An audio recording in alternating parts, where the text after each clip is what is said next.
What it is, party people, here we are for a third episode of Dungeons and Dragons with this ragtag party of people. If you remember from last time, they went through a rather harrowing spider attack. We're just back here in the tavern for the sake of having a board to look at while we're here. That spider attack went rather sideways, but they pulled through. Vladorian very nearly bit the dust, but he managed to roll a nat 20 on his saving throws to pull through. So now they've moved along up towards Lisa's Hold. They see some folks down over the way, but they've decided to make camp just outside of Lisa's Hold to the southeast in the woods, rather silently. I believe we left our band of heroes just before they were about to make camp. So do you guys want to take it from here? Yeah, I can do. Shall I read out what I was going to read out beforehand? Absolutely, that sounds great. So Whiskey, who plays Conovar, is going to read the kind of the tee up for the situation the heroes have been put in kind of on a macro level, the group story, if you will. So go ahead and give that a read. No problem. Gods, deities, beings of supreme knowledge and wisdom, kindness and wrath, are they fathers and mothers to mortal beings ready to love and scold, guide and mould lives, or are they simply children themselves playing with ant farms? Sheo is no exception. You would be thought incredibly unlucky to catch the attention of this one. Mischievous and tricksy of nature, easily bored, sates his lust for the excitement, meddling with the lives of mortal and lesser beings. It is such a time Sheo brings together 6 strangers to unite them as one party. Is this an act of impulse to amuse? Or is it an act of greater importance? Will Sheo be a loving father or mother, or a child playing with new toys? Da-da-da-da. Thank you very much for that read, Sergeant Whiskey. So here we are. We're in camp. Do you guys want to make camp for the night? What would you like to do? If I remember correctly, you guys are pretty banged up from the last encounter. We had decided to set up camp for the night about a half a mile away and get everybody healed up and ready to go before trying to decide what to do about these bandits that have moved into our new home. More pressing matters, Conovar and Aurelia took a nice little stroll through the forest, and Conovar deftly placed a flower in her hair, and then probably just returned to the party. Dun dun dun dun. Excellent roleplay there. Mm-hmm. He even did a skill check to see if he could get that flower without her noticing, and he did. Okay, so where are we at? What would you guys like to do? You guys want to make camp? Do you want to post sentries? What would you like to do? Can you put the area up on Roll20? No, it's more or less something we're just going to imagine, although I could at least get the mood right by putting you guys on the spider map. That'll be great. There we go. I am loading it right now. Drag some people over here. You guys are somewhat in the woods. Well, Conovar is happy with a short rest, although I'd imagine after our last encounter, we could probably do with a long rest, as long as we keep the fire, if we're going to light a fire and make camp, as long as we keep it dim and out of sight with little smoke as to not attract attention. Would you guys like to do that? Mm-hmm. Alright, sounds good. Can we all roll a stealth check with advantage because you have Vladorian with you, who knows the woods quite well?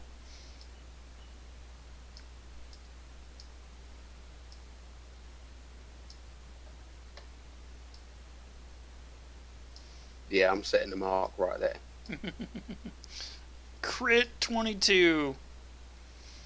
Okay, stealth, You've got it with advantage. dex, No, it's right under skills, right next to charisma. there it is.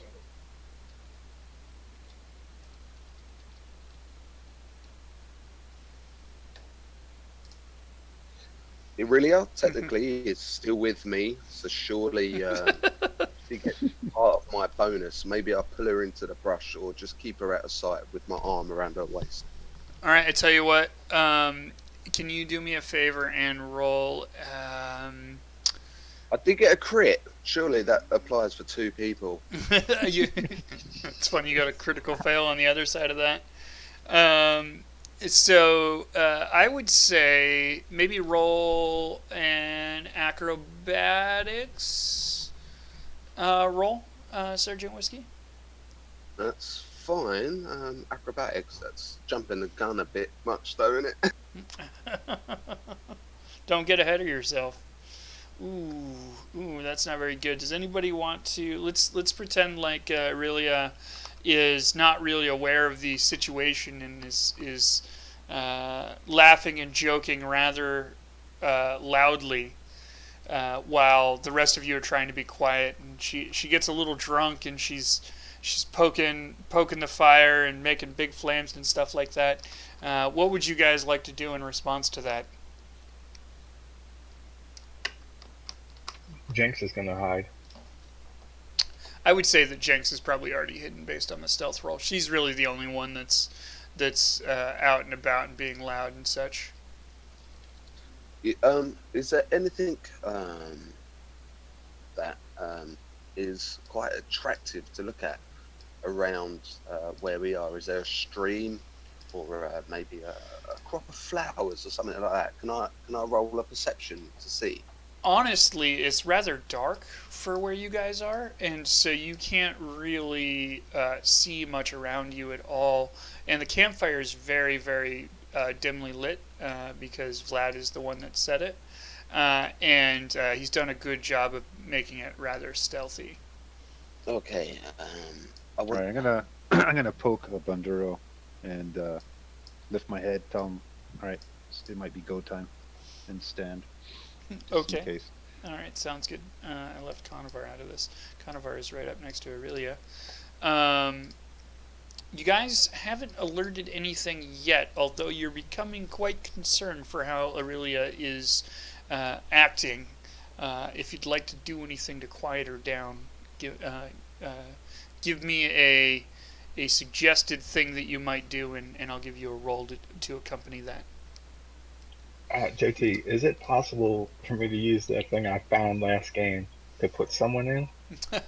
I do believe I don't have the it up in front of me, but I believe that something can hold its breath in there for 10 minutes. Let me take a quick peek. Do do do. Da da da da da da da da. It can survive up to a number of minutes equal to 10 divided by the number of creatures. So if you put one in there, she could survive up to 10 minutes.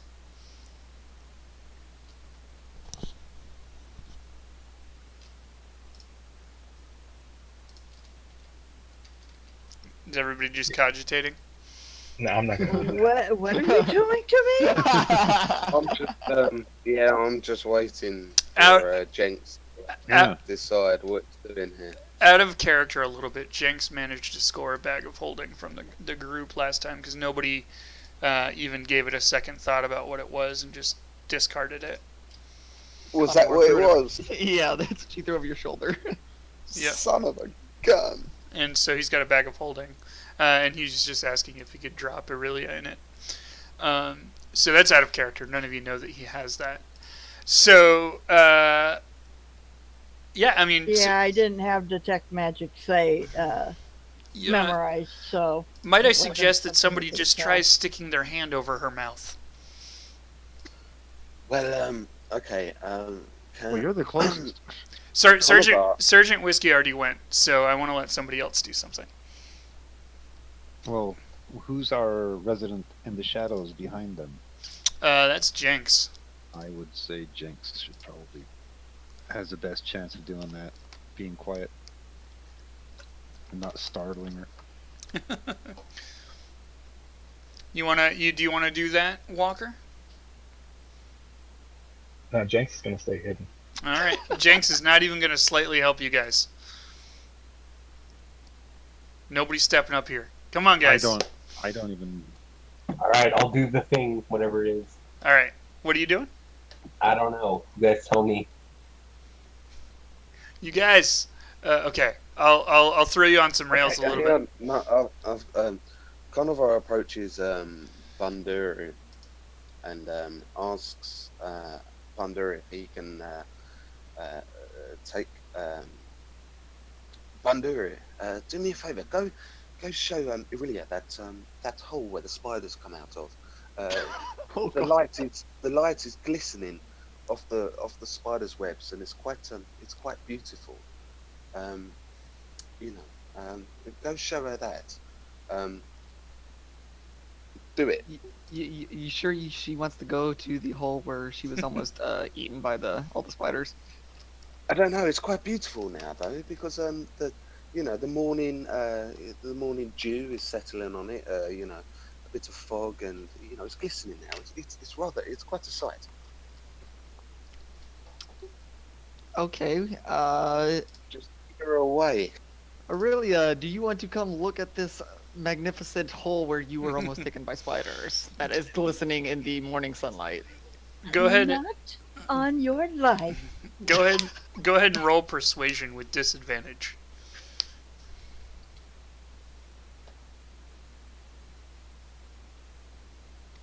That actually worked.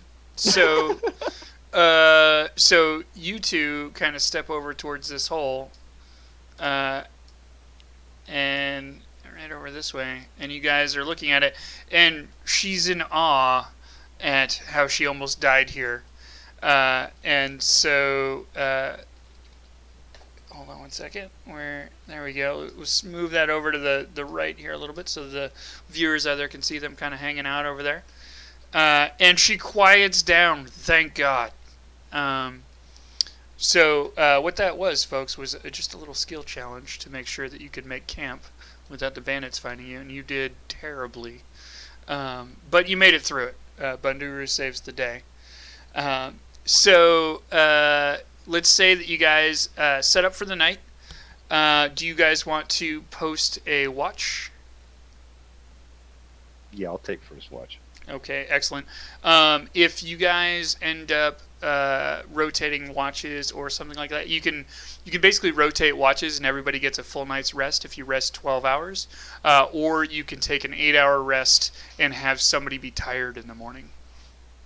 No, we'll rotate. I'll take second watch.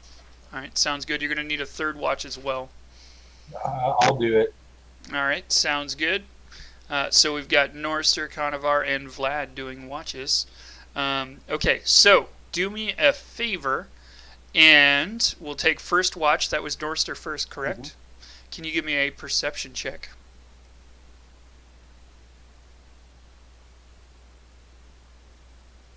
Okay. Okay. Don't worry. This is just whether or not people see things. And can you give me? I think Conovar was second watch. Can you give me a perception check?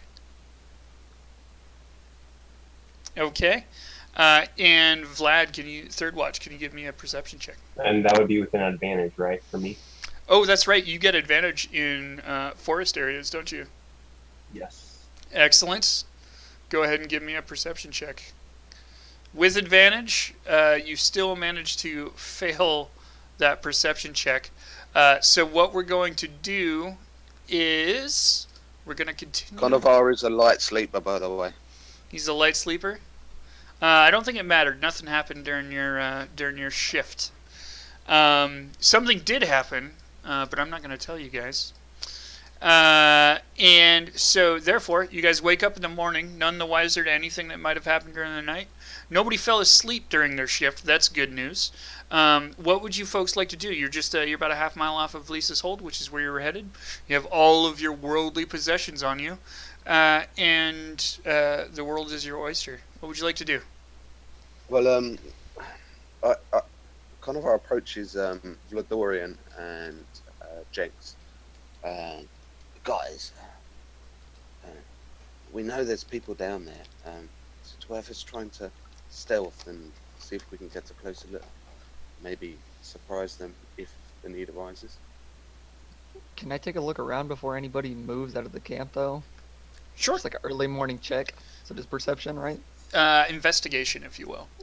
Investigation. Yeah. You don't really find anything. Okay, so do you guys want to continue forward to the keep? Mm-hmm. All right, and I would like to continue forward, but as I said, I approached Jenks and Vlad and asked, suggest that we go try and stealth roll and get closer and see exactly what we're dealing with. So you want us to hang back a little bit? Just a little, just a Us in little. the noisy chain armor and stuff and shields and. Well, I get a disadvantage on the stealth roll. But if that is the case, and I'm making a lot of clout, then Jenks and Vladorian can just scooch in front of me a wee bit, but I'll still be bringing up the rear. Sure. One thing to consider too is, you know that there's some folks kind of camping out there doing stuff, and you've been to the hold before. You know some things about it that they may not know. Jenks is going to say we should go in the back entrance. Well, we don't even know if they're truly hostile yet, though, do we? That's a solid point. We should send MX in there to intimidate him to leave. Alone? He's not going in there alone. Alright, we should split the group in two, and half goes in the cave entrance and the other half goes in the front. Well, this is why I'm saying maybe we could just get a closer look and really just try and observe, see exactly what they're about. Maybe they're just setting camp and then going to move on. We should at least have a look before we take any drastic measures. So do some eavesdropping. Yeah, precisely. Just try and get closer and see what we can see and find out. Yeah, see if they're setting up anything that resembles a permanent camp in our new home, which would not be unexpected considering they're bandits. Do we know they're bandits? Nope. You did highlight it or hint towards it last week. I but think- in terms of gameplay, no, we don't yet. I think MX may have seen my DM screen is what happened. No, I think you just said you got a bunch of bandits there. So Yeah, bad you DM. did say that. You had a week to change it, though. You could have changed it. Oh, I So did? That could have perchance happened, see? So, Indeed. don't quite know. Okay. Jenks says, I'm going around back. Bunduru, come with me. Okay, I'm gonna head off with him. It's probably good if we have a person that can heal with every group, just to be safe. That does sound like a good idea. So Nice. how would you folks What like to about the split paladins? here? Well, I'm not happy with this arrangement. I would like to stealth and just try and get closer and see what I can find out about this group first. Okay. Are you So gonna the o- and you're so gonna do we that? we can only see the ones that are in the front. We can't see if there's anybody at the back. I was gonna ask, are they outside or inside the hold? Would you folks like to move closer and observe? Yes. I would like to move closer and observe, but I'd like to do it stealth, potentially. And I'd really like Jenks to come with me. Maybe he can get closer than I could. Okay. So let's say that you folks move up to the cliffside where the louder of you folks don't necessarily, or won't necessarily be heard, at which point you decide that to continue any further might mean to alert them. So those of you that wish to stealth and get closer to observe, please give me stealth rolls.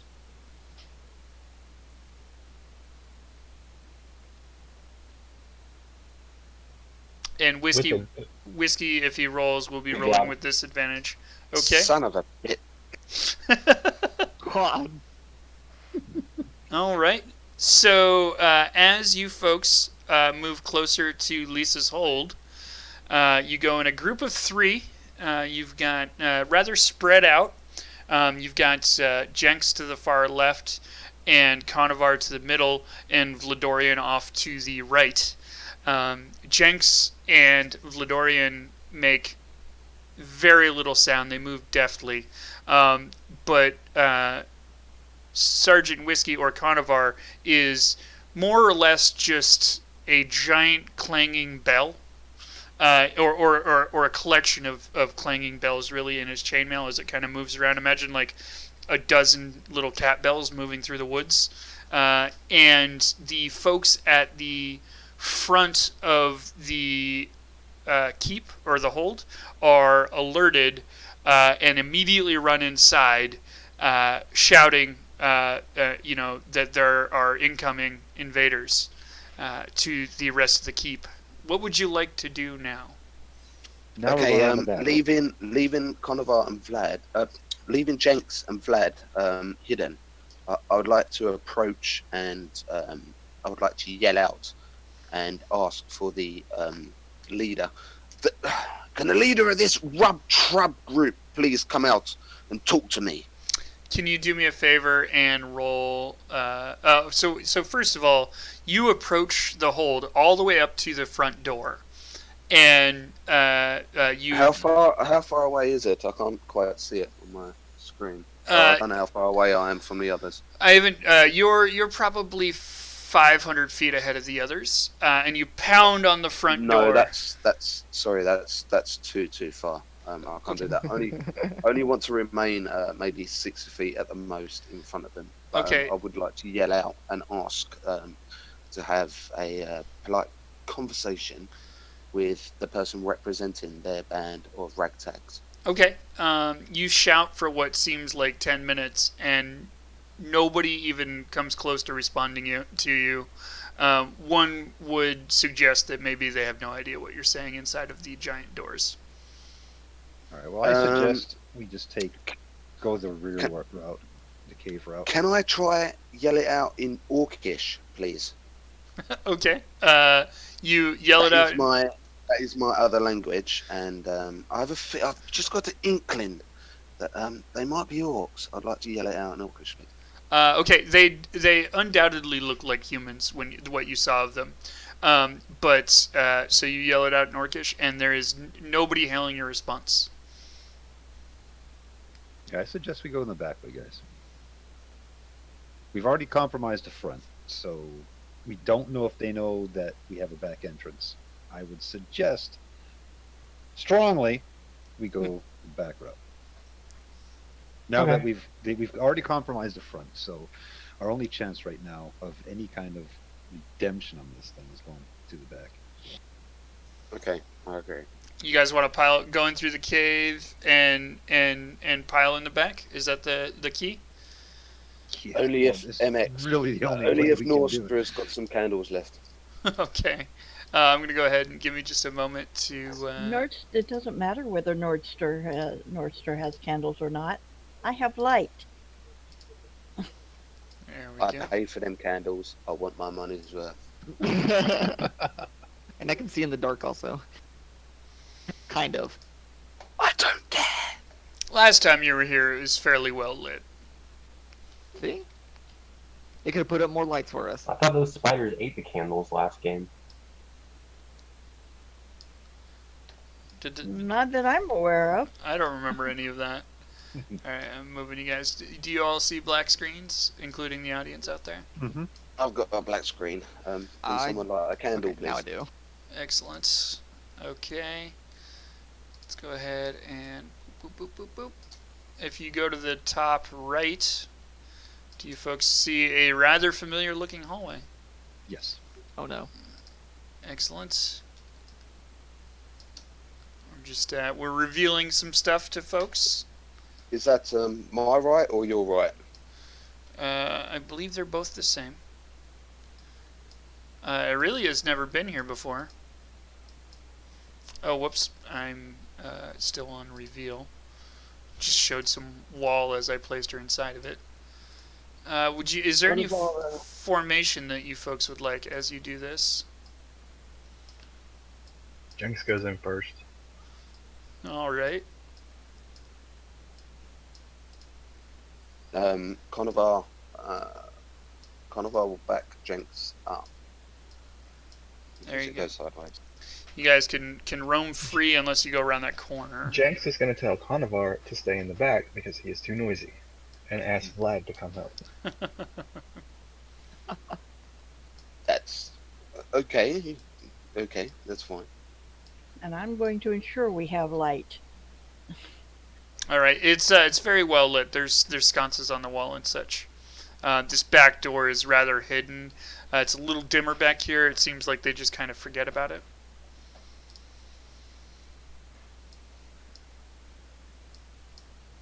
All right. Do I need to re-roll stealth? No, not necessarily. Can I re-roll stealth? No, you can't. You're kind of forever,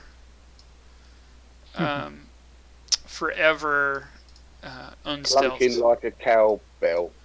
Yeah, I'm just setting some stuff up for you guys right now that nobody can see.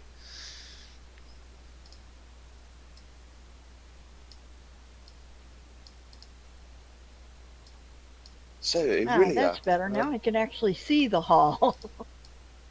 Aurelia, did you- welcome to Lisa's Hall, our new home. Oh, All right, there we go. Now, Jenks, you can feel free. I assume Jenks, you're acting as the scout. Would you like to peer around that corner? Yeah. Alrighty. That's what you see. Let me give you the door too. You're familiar with that? just for the record, I'm not happy about Jenks going all this way on his own. You can. Vlad's supposed to be with me. All right. So here, you can see.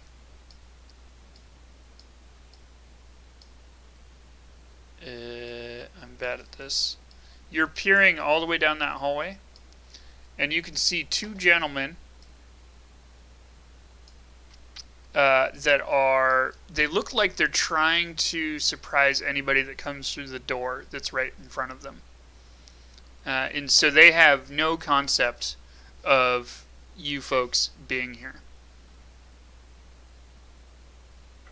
Alright, I'm gonna go to this other door and see if I can peek through the keyhole. Sure, go ahead and roll perception for me.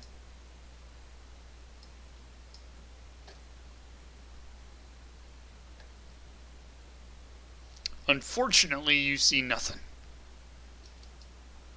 You see about that much. Alright, I'm gonna tell everyone else about the two guys down there. Alright, sounds good. What would you folks like to do? I'd like to catch up to the rest of the group. Feel free. You guys have free movement right now. Oh. I'm gonna suggest How that many Jinx squares tries can to we stealth move? kill one of them. Single turn. Jenks is stealthed. I said that he Okay. tries to stealth kill one of them. Conovar, hopefully with Jenks just over his shoulder, is going to walk down the hallway whistling a Merry Sailor's tune, like he belongs there, to get right up close to them, maybe to start a conversation. Jenks says that's probably not a good idea. Did you already do that, Conovar? Okay. I No, have an no, important I'm question. Freezing the. I know how far I can move. I need to know the scale. How much does each of these squares represent? 5 feet. 10 feet. 5 Thank you. That's 5 what feet, I sorry, need 5 to feet. know. 5 feet. So if you can move 30, you can move 6 squares.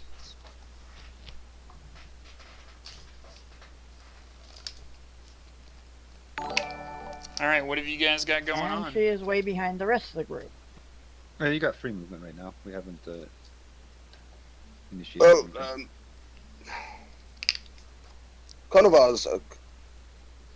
Yep, I'm just going to walk down walk down the hallway, whistling a merry tune. I am going to doo-doo-doo-doo, I belong grab here. him by the damn. I would like to roll to knock Conover out. I think Norster beat you to it. Go ahead and roll athletics, Norster.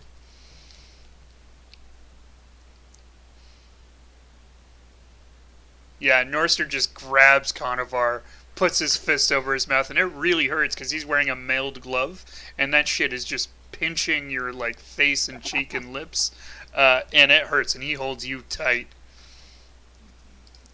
Anything else you folks would like to do? We still know nothing about them. I'm Okay, just going to they're whisper here. in They could Conover's be ear. like us. They could Just- just be seeking Just out. relax. Relax. Let's find out. You Go to guys, sleep. Shh. you guys do have a skill. I would like to suggest called Insight, that allows you to determine the motives of people. Can I take a look around the corner and see if I recognize armor or something from them? You can. That would be perception. Walker, don't roll until you tell me you're going to do something. Ooh. I'm gonna roll insight. You can't now. Well, fine then. I'm gonna run out there screaming. MX is going to kill Hi. you. Okay, so I think that was Boondle that was saying, right? That was Banduru that wanted to roll perception to see if he could recognize their armor.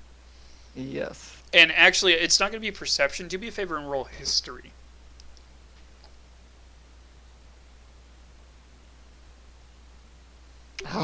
You do not That was so recognize close. their clothes at all.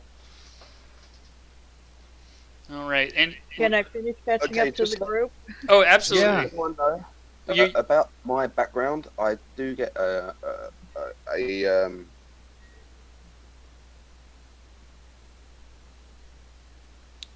Did we lose you? Iski. Marala, you have free move right now. You can move anywhere you'd like. You're not limited by how much distance you can move. Him being quiet is MX's hand tightening. Over. Pretty much. All right. Would you folks like to do anything specific? Jenks is gonna tell Vlad to see if he can take that one out. Take a shot at that one All right. at the bottom. That sounds good to me. Would you like to do that, Vlad? I would like to suggest that Jinx goes and tries to sneak up and take out the other one at the same time. Ooh, tactics. I like it. All right. Jenks, you're already stealth, so you can move relatively closely to them. All right. I highly recommend. You're in Vlad's way right now. Maybe not to influence you too much, but maybe right there. I'm orange. DM is orange. Not sure if You you want guys me can all the see way my at the pings. bottom? Yeah, why not? Because I thought I want to kill this guy. All right, right there is probably good enough.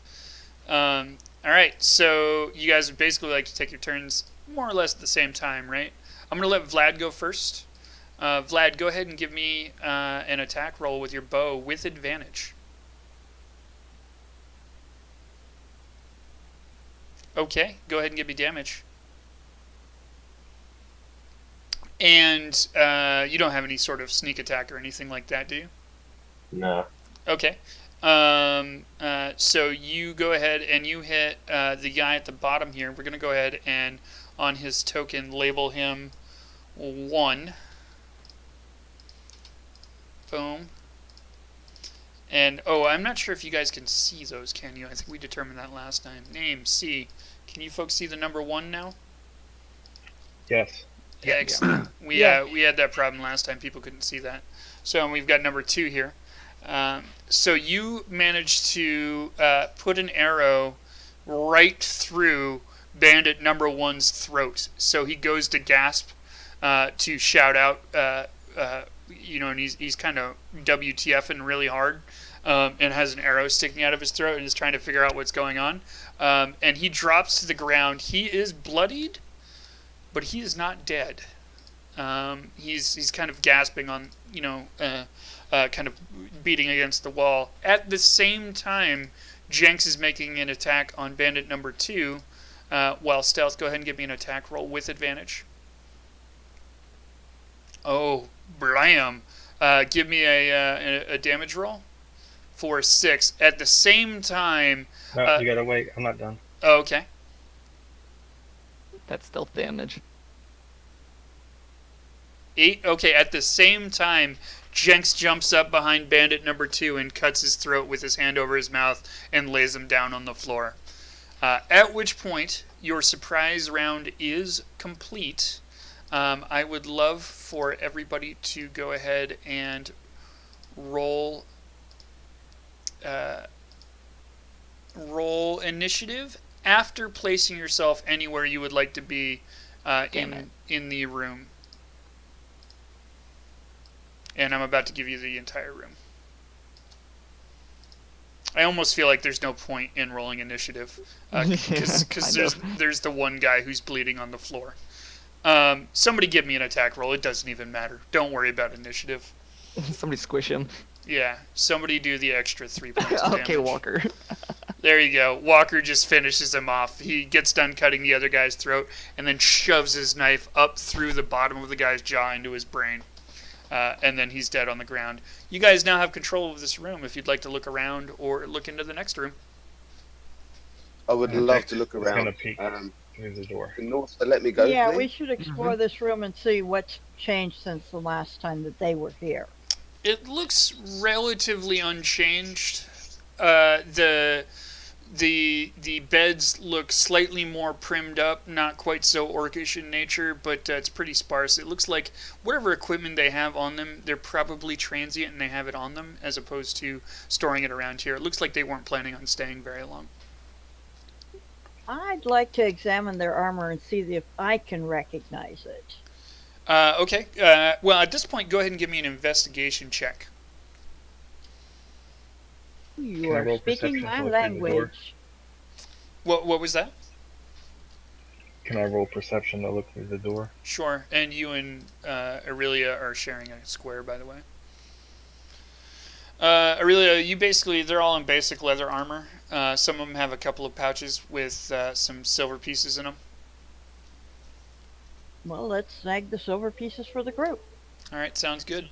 On the group's loot docket, you have 4 silver pieces.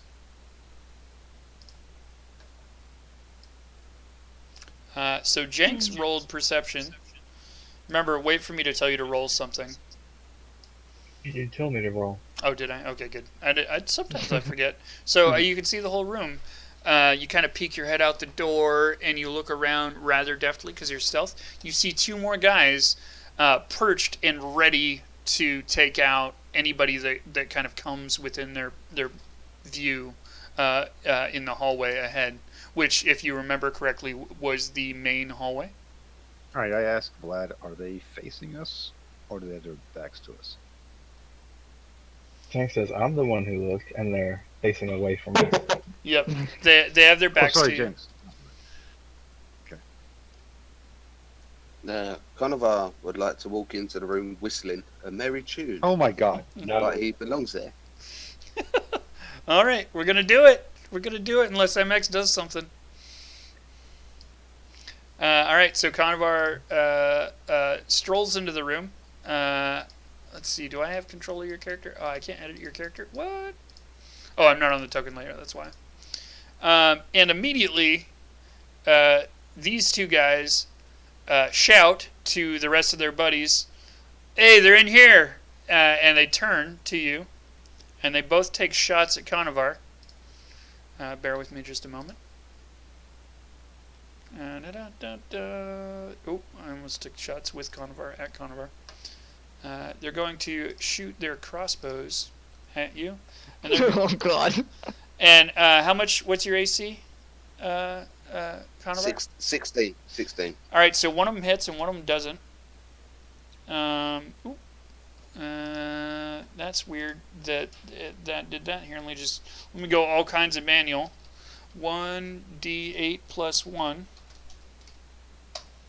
There we go. They do 4 damage to you. Go ahead and. Okay, as the first crossbow hits, can I look, sort of glance sideways to the rest of the group and say, guys, they're not friendly. Roger. So if everybody could roll initiative now, but wait just a moment. There we go. Let me clear the initiative. All right, go ahead and roll initiative. We got Jenks and Norster. Oh Lord. And Bundir, I'm going to go ahead and roll for these folks. Let's see, initiative. Sorry, I didn't have my token selected.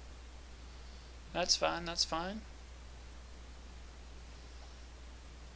Let's see. Who are we? Do we have everybody in here? 1, 2, 3, 4, 5, 6. We've got all of you. How about 1, 2, 3? Oh my gosh. 2 weeks in a row. Oh my gosh! 2 weeks in a row with 1 initiative from Aurelia. That's amazing. She rolled twice. She rolled a 20 first. Yeah, she did. Oh, did I she? suggest. Yeah, just. Oh yeah, she did. Wow, you're trolling me, Bandit. We got 1 and 2 taken up, so we're gonna add Bandit 3. We're gonna add Bandit 4. Oh, a 20? That's a critical. Bandit 5. Good initiative. 20. Okay, and then we got 7, 16, and 12.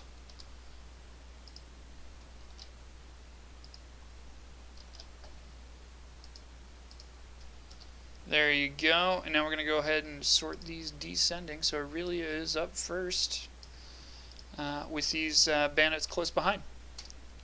All right, so what would you like to do? Oh, Vlad is actually up first with 23. What would you like to do, Vlad?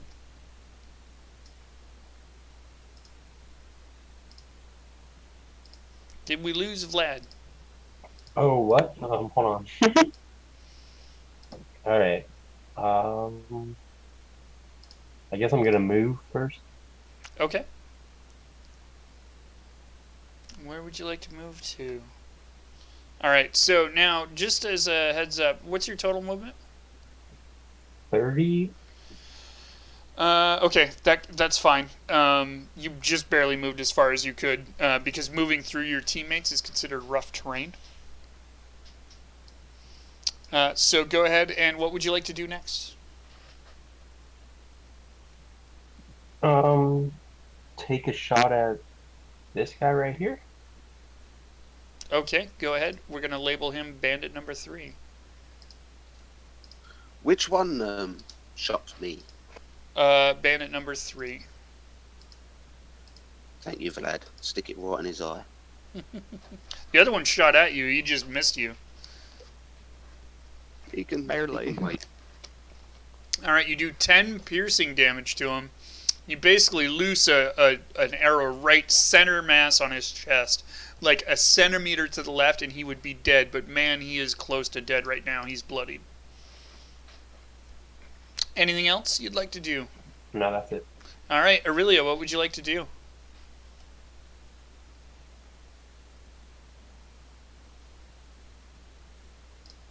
Aurelia? I am going to move right here near Connor. Okay. And I'm going to cast. I've got a 60-foot range.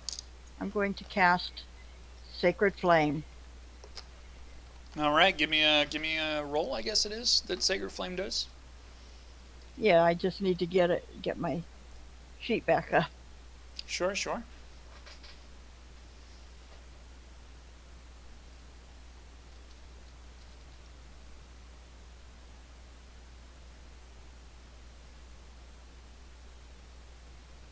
Looks like the rolls are a little sideways, MX. Do you want to take a peek at that for me? Yeah, 1 second. He has to make a saving throw, basically. Of what? Just a moment. Let me pull that back up.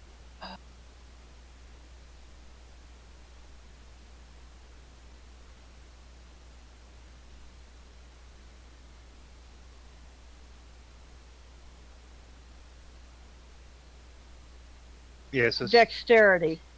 Dexterity saving throw? yeah, Dexterity it's your, saving throw. What's the DC? 13? There, I brought it up for you. Excellent. It doesn't say the DC here. I'm going to assume it's 13. It's typically 8 plus um, your spell. 1d8 of radiant damage if he fails. Right. I just need to know what the DC is. I'm going to assume it's 13. And he does fail it, so go ahead and roll a d8, and that'll be the damage he takes. And you did that against the bottom one, number 4, correct? Yes. Gotcha. You guys might not actually be able to see that because his nameplate's on the wall. There we go. I'll go ahead and just reveal all the walls to you guys.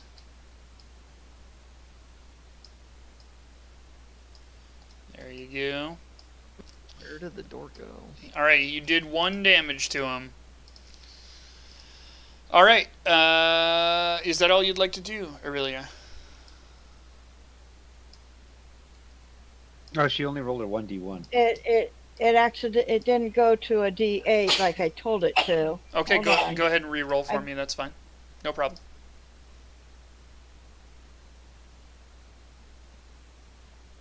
Alright, there you go. You did 2 damage to him. Is there anything else you'd like to do? No, because the only other thing I could do would be to try and heal Conover, and that would be a whole action in and of itself. So I'm done for now. Alright, sounds good. Bandit 4, having just taken some slight Sacred Flame damage, is going to shout to the rest of the keep that there are people coming. He's going to go ahead and use a minor action for that. And then he's going to pull his scimitar out. And he's going to rush. What's your speed? Okay, 1, 2, 3, 4, 5, 6. Actually, just 5. Up to Conovar, and he's going to take a swipe at him with his scimitar. He's going to get a 15 versus your AC, which is what, 16? Yeah, AC 16. So He misses. he swings that scimitar at you, and he does hit you, but it contacts with your chainmail and just kind of glances off, and it feels a little bit more like a Charlie horse than anything. So no damage there. Bandit number 5, who's this guy right over here, is going to also take a little bit and shout off to his compatriots. And let them know that you are here. The alarm has been raised. And then he is going to spin and move up to Conovar as well. 1, 2, 3, 4, 5, 6. He can do it. And he is going to take a pop at you with his scimitar. He's going to also take a swing at you, but you're very deftly going to move out of the way, and he swings and catches a sword full of air. So we're on to bandit number. Oh, I have 2 bandit number 5s. Oops. Talk about a whiffle. Yep. So Conovar, you are up. What would you like to do? Oh, decisions. I would like to use Action Surge, so I get 2 attacks. Okay. And basically pay 4 and 5 these bandits in kind. Okay. You mess with me, or you're gonna get a sword at the throat. Sounds good. Go ahead and take some swings at him. So the first attack, I think I will go for number 4. That sounds good.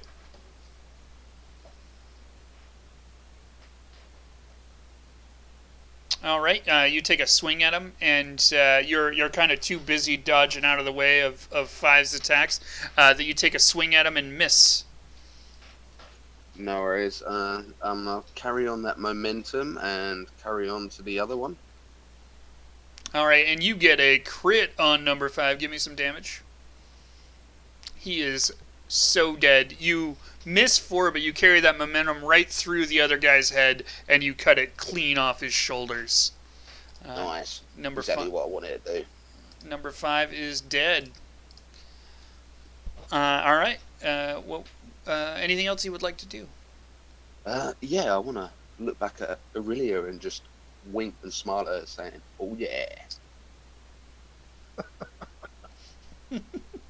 All right, sounds good. Now, normally it would be bandit number 3's turn, but this bandit comes flying around. He's bandit number 6. He's not even in the turn order, you say. And that is because I couldn't show him to you until just now. So this guy, bandit number 6, is going to go into the turn order. Bandit 6. No, not 5. 6. Add. Boom. Is an 8. Enter. And sort descending. So he is in there. I put him in the wrong spot. Did I do that math wrong? Oh, bandit 5 died. That's why I skipped him. And so number 6 is going to shoot that crossbow right at Conovar and completely miss. It just kind of pegs out of the wall right between Vlad and Aurelia, right behind Conovar, as you're beheading that guy, and you're like, whoa, you just kind of like accidentally matrix that arrow, that crossbow bolt right by your head. I'm Neo. Yeah, there you go. And so it's Norster's turn. Alright, I gotta move in there. All right, you can make it. There's nothing crazy going on there. I mean, how far can I move again? You could 30, move right? 6. You could move to the square right below you because diagonal doesn't cost you extra. Okay. And what would you like to do? I want to, let's see. Want to hit Conovar with your mace? Go for it. I'd love to hit Conovar with my mace right now, but I can't. So I am going to cast Bane What does on Bane the do? guy right there. I just popped it up for you. Alright, up to 3 creatures of your choice that you can see within range must make a charisma saving throw. I'm assuming that's 13. Whenever a target that fails the saving throw makes an attack roll or a saving throw before the spell ends, the target must roll a d4 and subtract that from the number rolled. Got it. Okay. I'm going to assume that he's got to make a charisma saving Yeah. throw of... I'm doing it on the 3 creatures right in the room right now. Gotcha. I think... Oh, okay. Yep. So we'll just give you 3 of those. We'll do them in numeric order. So 1 passes, 1 passes, 1 doesn't. So number 6 fails, and so number 6 will go ahead and put a purple dot on him, almost like it's a curse. And he will take a d4 off of all of his rolls for, what is this, concentration? Mhm. Yep, concentration. So as long as you're doing that, he will take that d4 off. Sounds good. Anything else you'd like to do, Norster? Because Conovar is also within my, within 5 feet, where did I put it?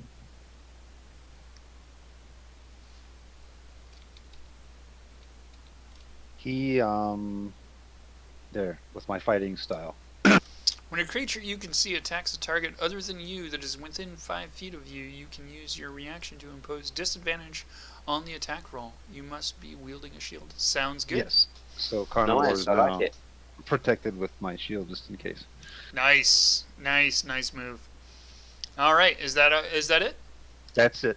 All right, so Bandit 3 is going to take a minor action to reload his crossbow. A full action to reload his crossbow. And that is it for his turn. Jenks, what would you like to do? Tank's is gonna Move for grab Bunduru and say, "Come with me." Okay. And go this way. All right, sounds good. Bandura, do you comply? Because you're next. I do, because I think 4 people can hold off these pretty weak bandits. So I'm gonna turn around and head the other way to the large room that we fought the giant in, or the troll in last time. All right, sounds good. You guys break off and go the other direction. Now that you've moved off this other guy's token, I can Wait, finally. is Bandit 2? Okay, he's dead. Okay. I couldn't put the X on him because Banduru was on top Oh, of him. you should tell me to move. I would have. You could put it on them. Oh, no problem at all. No problem at all. All right. So that is it for Banduru the Great. Now, I'm going to drop in some baddies. We aren't done with the turn order just yet. We've got another guy that files in, although you notice that there's a bit of a traffic jam going on here, as bandit number 3 has kind of moved in the way.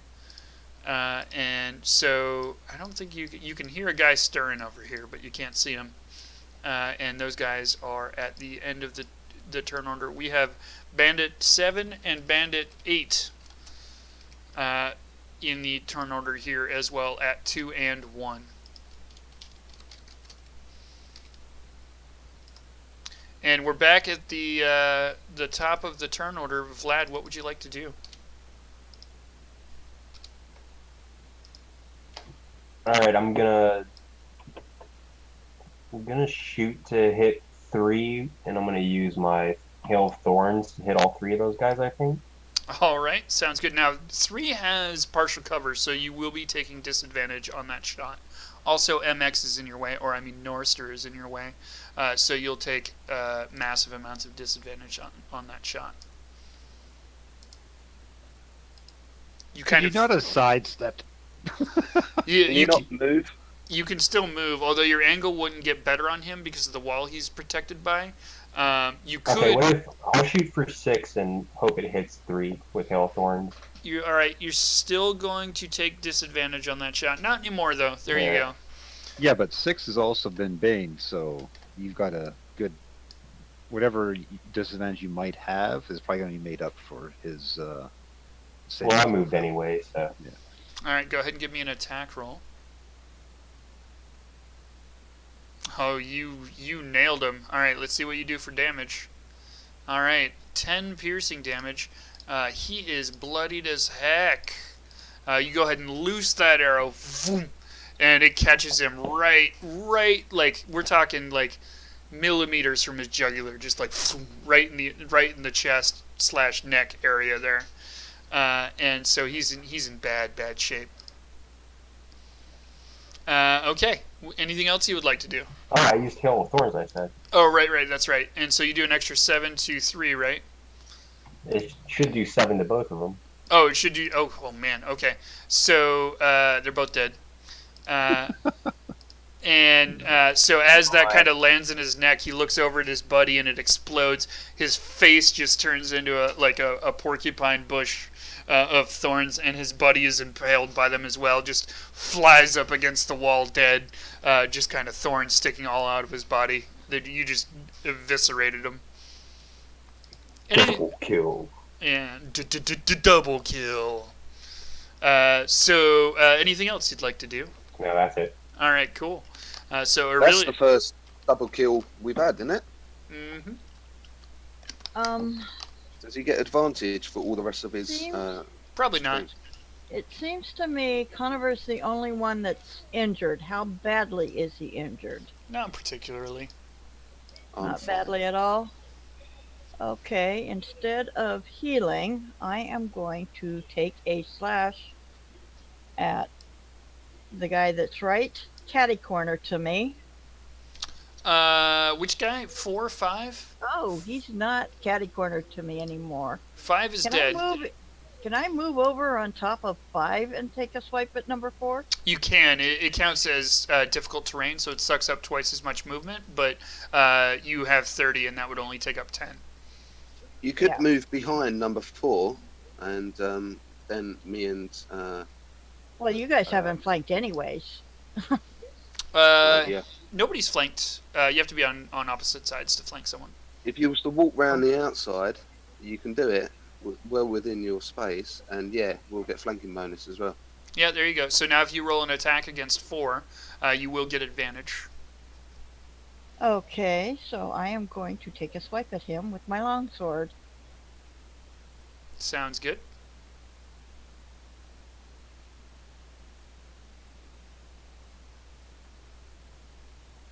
Go ahead and give me a roll on your attack roll for your longsword. I will. I just had to get to. I was on my spell page. All right, that's a hit. Nice. Go ahead and give me damage.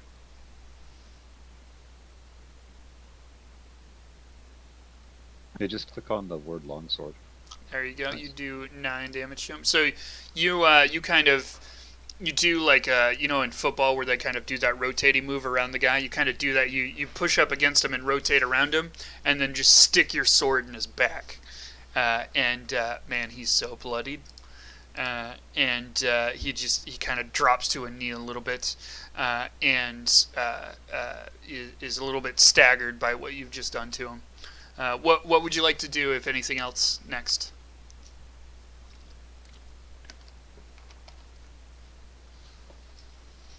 I think I'll leave it at that. Sounds good. So as he's dropping to his knee, he grabs his crossbow and kind of fires it upwards, trying to shoot under Norster's helm. And he gets 12 versus your AC, which I'm assuming does not hit. No, it's 18. It just kind of reflects off of your chest piece and flies into the ceiling as he's kind of Would that dropping not to his be knee. disadvantage as well because it's a ranged weapon in close quarters? Yeah, that is actually absolutely true. And so it didn't matter. It didn't penetrate Norster's AC at all. So no big deal. And so he's kind of down. Now before Conovar goes, we've got a lovely gentleman with 15. I'm going to go ahead and roll athletics here. Hold on just a moment.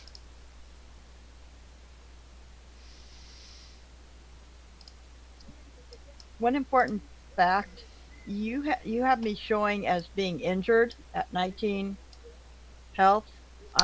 Should be at my full health of 26 I actually don't manage your folks' health for you. That's almost entirely you on my guys. token. Yep. Yeah, you have to click on the token and Oh, change the health yourself. I changed that myself. Oh, okay. I did not know. Yep, you got it. Yeah, no problem. I did not know. All right, so that athletics roll absolutely failed. And so what's going to happen is instead he's going to 1, 2, 3, 4, 5. Just moved it there. Basically, where you couldn't see it, this bandit captain it was trying to drag his guys that were cowering along with him. We're going to go ahead and make that his nameplate. You guys can see that nameplate correct, I hope.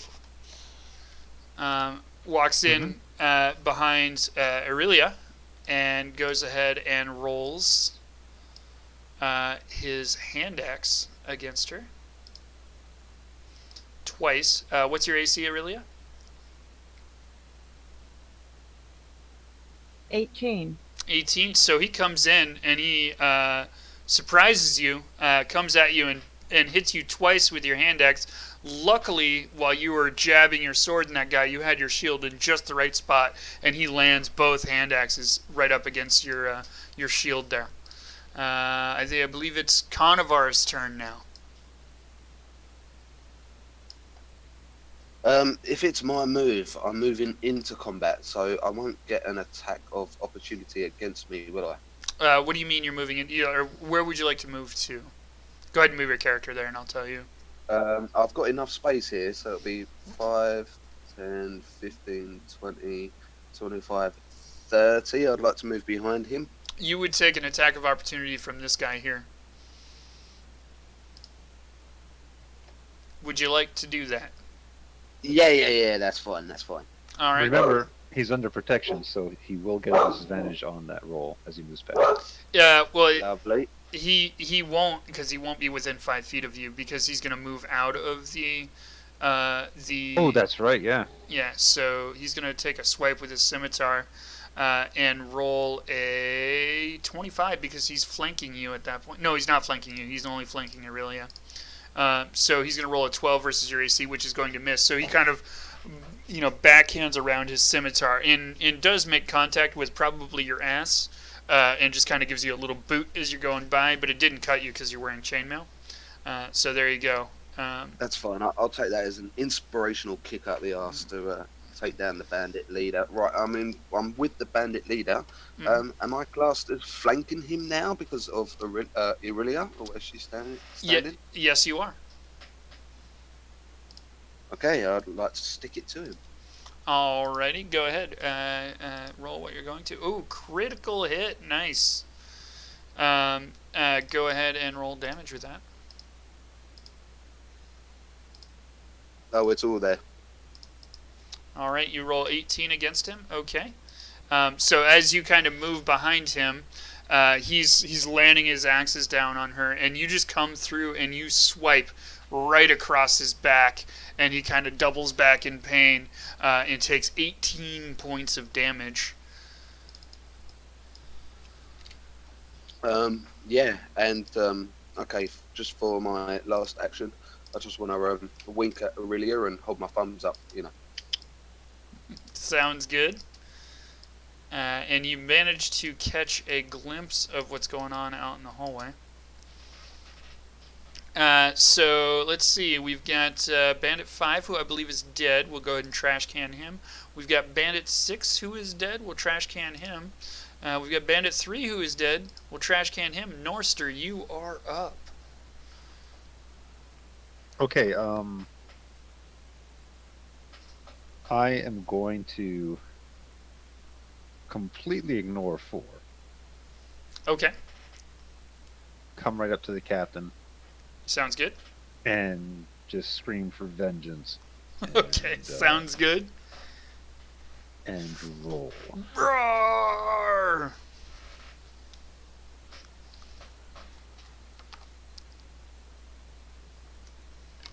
All right, you take a whack at him as he's kind of like he's taken a rather nasty slice on the back from Conovar, and he's kind of like he lunges forward, and you just smash your mace down on his chest, and you do 5 points of damage.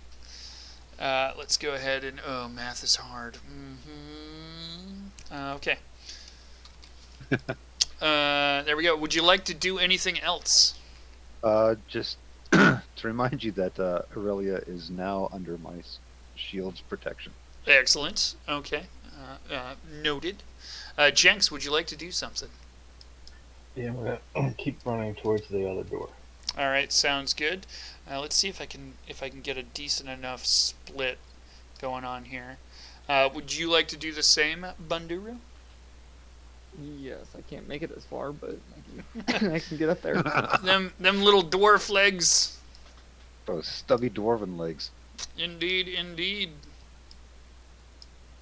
All right. Does that mean we go back around to the top with Vlad? All right.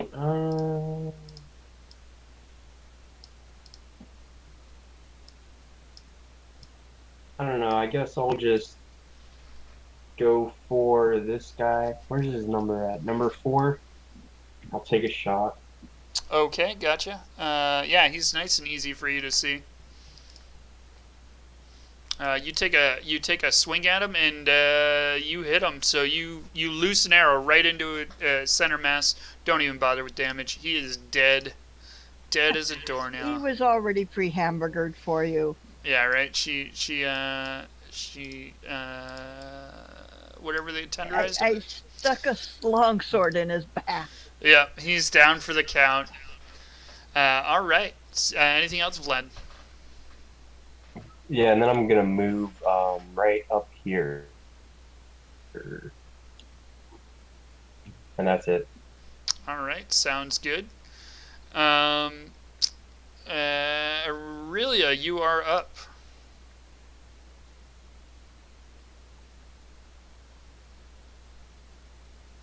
Okay, let's take a look at the positioning here. We've got everybody around me is down except for the captain. So I'm going to turn around and stab him. Sounds good. And you're going to get an advantage here because you have him flanked. Quite thoroughly flanked, too. Mm-hmm.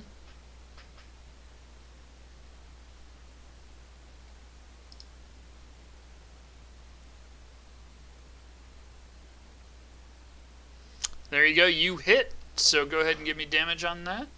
Just go ahead and click that longsword button for 12 damage. All right, you managed to drop 12 damage on him. He as you spin around, initially you had blocked him with your shield, and then you just kind of did a counter move where you Conovar sliced his back, and then MX smashed his front, and you shoved your sword down. He was bent over a little bit, and you shoved it down in between his collarbone and the muscles that kind of make up his upper neck there, and he is bloodied quite intensely. All right, Such a bad ass. right. All right. Bandit 4. Is that it for your turn, Aurelia? Yeah, that's it. And Bandit 4 is. Oh, he's still alive. Oh, wait a minute. I thought he was dead. He Yeah, is. he's dead. Okay. He is dead. Bandit 4 is dead. We do have a couple of more bandits. 9 and 10 are going to, let's see, 1, 2, 3, 4, 5, 6, 7. And I'm going to move them at the same time because they're very close to each other. These guys are 9 and 10.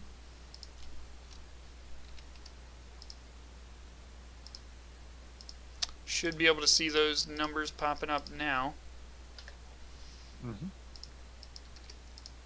Oh, this was really not a good idea for them to split off from our party at this time. You know, it actually might have worked. Well, I can't let anything go. Nah, it's fine. We got it. Never mind. It's not something we're party to. We'll go ahead and add Bandit 9 and Bandit 10. There we go. With 16 and 14. They should consider themselves lucky they ain't got Jenks coming up and just slitting throats left, right, and centre. Right. So they're going to go ahead and loose their crossbows against Conovar. One of them does hit. I don't think I can do damage with this. Oh, I can. So Conovar takes 6 damage from Bandit number 9's crossbow. And then he is up. Go ahead and make a move. Which one shot me? That was 9-10. This guy over here to the right.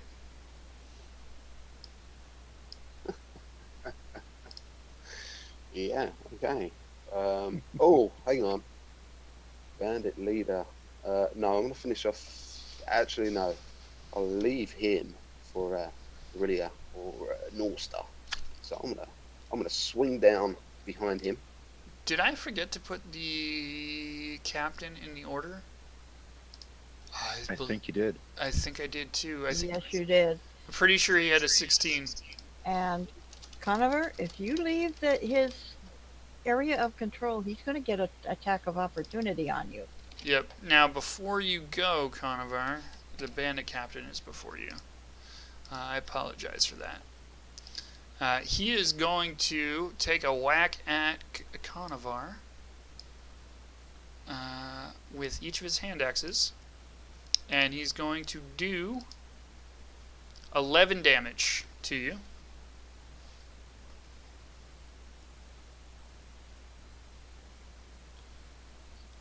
And then he's going to take a second wind, and he's going to roll his hit dice. Where is hit dice? Hit dice? Where are you? I'm not used to this new layout. Second wind. He Ah, wants to heal himself. Oh, nice. You failed miserably at that second wind. Okay. Oh, wait, did That roll messed up. Yeah, You got okay. a 1 when it was +2. Yeah. It should be a D10. Yeah, I'm just going to do it manually here. I think I messed up his character sheet in some way. Yeah, it should be a D10 plus his Constitution, I think. Yeah, which ended up at 3. Okay, that's what he does. That's his roll. Now you're up, Conovar. Okay, I'm gonna grin at him at his pathetic attempt at a second wind and show him how it's actually done. First of all, I'm going to roll a second wind. All right, sounds good.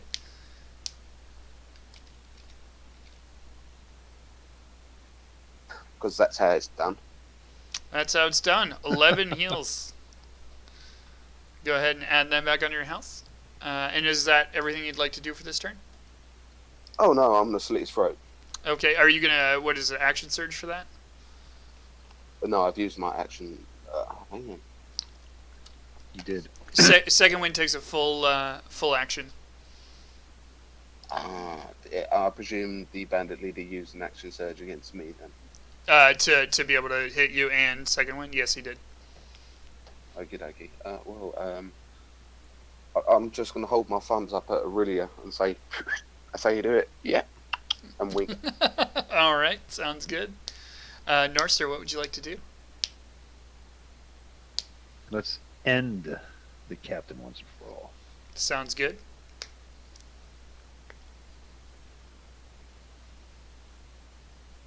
A 19 hits for 4 damage. So you, as he was kind of spun around, beating on Conovar, you wail him in the back with your mace, and he winces just a little bit, but not a lot. Anything else you'd like to do? Just protect Aurelia with my shield. Sounds good. Jenks and Bunduru, what would you like to do? I'm kind of treating you guys as the same people now. I'm gonna go through the door. All right. Quiet like. Into the main room there? Yeah. Let me go ahead and reveal that for you. Reveal area. Boop, boop, boop, boop. There you go. And just so the public can see what's going on here, here's what the main room looks like. I actually think I can drop this wall in there as well. There you go. That's what the main room looks like that you can see. It's completely empty otherwise, more or less how you left it before. Seems like maybe the bandits didn't even know it was there. Alright, I'm done. Sounds good. How about you, Bunduru? I'll move to right here. Sounds good. All right. So now we're on to bandits 7 and 8, who are going to file in.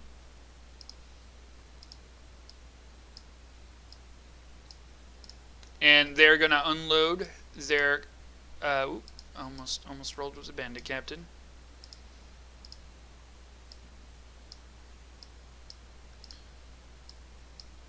This guy's going to stand on top of his buddy. I'm actually just going to move his buddy. There we go. And they're going to swing with their scimitars with advantage because they're flanking against Conovar. It looks like only one of them hit. And so he's one of them barely hits. Yep, and so they come in just swinging. It's like a whirlwind of blades coming off these guys.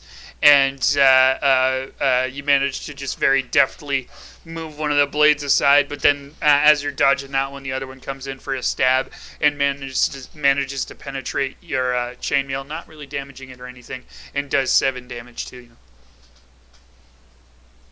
No problem. I've taken it off. All right, sounds good. So I think we're back up to Vlad here. Okay, so when I leveled up last time, I took the Hunter archetype, and I took the feat Horde Breaker, which basically lets me make 2 attacks during my turn on targets if they're standing next to each other. Oh, nice. So I'm gonna go ahead and make oh, for fuck's sake. What? Hold on. Okay.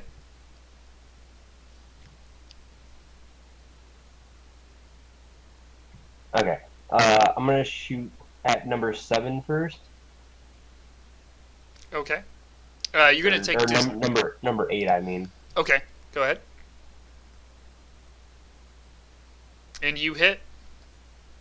JT, you should probably move the screen down a bit. You can't see anything down there. Oh, gotcha. Thank you, sir. I forgot that I was following you folks around. So you do 10 piercing damage to number 8 here, who is all about striking at Conovar and catches an arrow on his left side. He is bloodied. And then I'm going to go ahead and take a shot at his buddy, number 7. Sounds good. You're going to take disadvantage on that shot because Conovar is in the way. If you roll anything below a 10, you're going to hit. Ducks? You're going to hit. There you go. Critical failure. Go ahead and give me damage on it. You do 11 damage to Conovar. You you pull up, you loose your arrow, and right into Conovar's back as he's dealing with 7 and 8 behind him. He takes 11 damage right into the top right, or the top right, the right shoulder blade. Uh-oh, is he down? Dead. Down. Shot by his own teammate. Vlad, you're too good at that, mate. We'll go ahead and do that, right? So he's down. All right. Anything else, Vlad? I'm going to move. You better, because once he gets up, someone's getting their ass kicked. Someone is going to get a whooping. Get up, No. he will. Shortly. Oh, you No. moved Alright. right up in there, didn't you? Yep. All right. Is that it for your turn? Yep. All right, Aurelia, you are up. I never heard a friendly fire so bad before. I think this divine entity guiding our rules overhead. I'm gonna curse the gods. Evie, the god of the end. I'll be entirely honest. I did not expect you guys to be fighting in this room. So Aurelia does Cure Wounds on Conovar, I assume, for 5 healing. Somebody wanted to be sly and talk to him, and that didn't exactly work. Yep, that happened. All right, so it looks like you're healed for 5 damage, Conovar.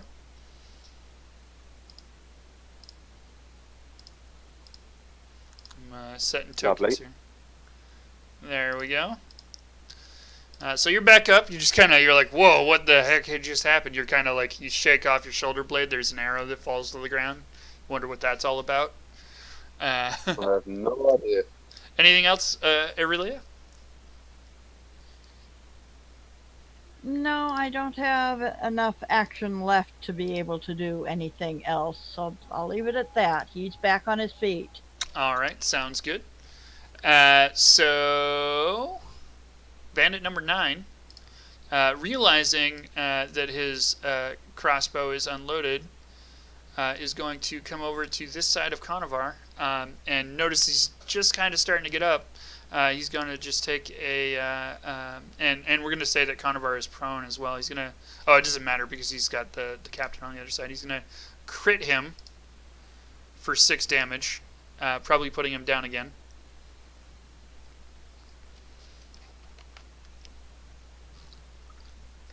Hang on, I'm up, down, up, down. Yeah, that puts me on -1. Do I put that in? So you could just put it on 0, and at the beginning of your next turn, you'll... Oh, that's right. It only affects me if I take damage that equals my total hit points. It's actually half your Half total... knocked out, isn't it? Yeah, exactly. So you're knocked back down again. I believe the bandit captain is up next, and he sees this rather squishy little thing that just moved up into his eyesight, and so he's going to take 2 attacks with advantage because Vlad is flanked. He does 15 against AC and 17 against AC. What's your AC, Vlad? 13. Okay, so he hits you both times. He does 7 damage and 4 damage for 11.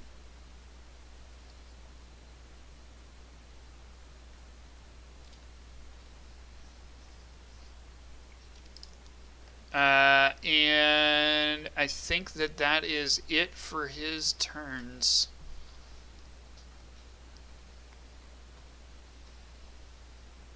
He is super surrounded. Holy cow.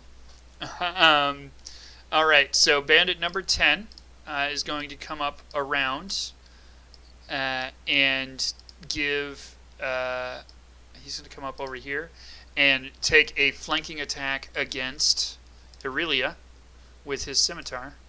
Also has protection from my shield, so does do disadvantage. Oh, okay. So he does... Well, it doesn't matter. He does 14 against your AC, Aurelia. What's your AC? 18. Excellent. So he gives you a whack with the scimitar, but your shield is just right there in his way, and he scratches your shield at most. Conovar... Scratched my brand new shield? Pretty much. You are toast. Conovar, And she give me. gives him the stink eye. All right. Conovar, give me a death save.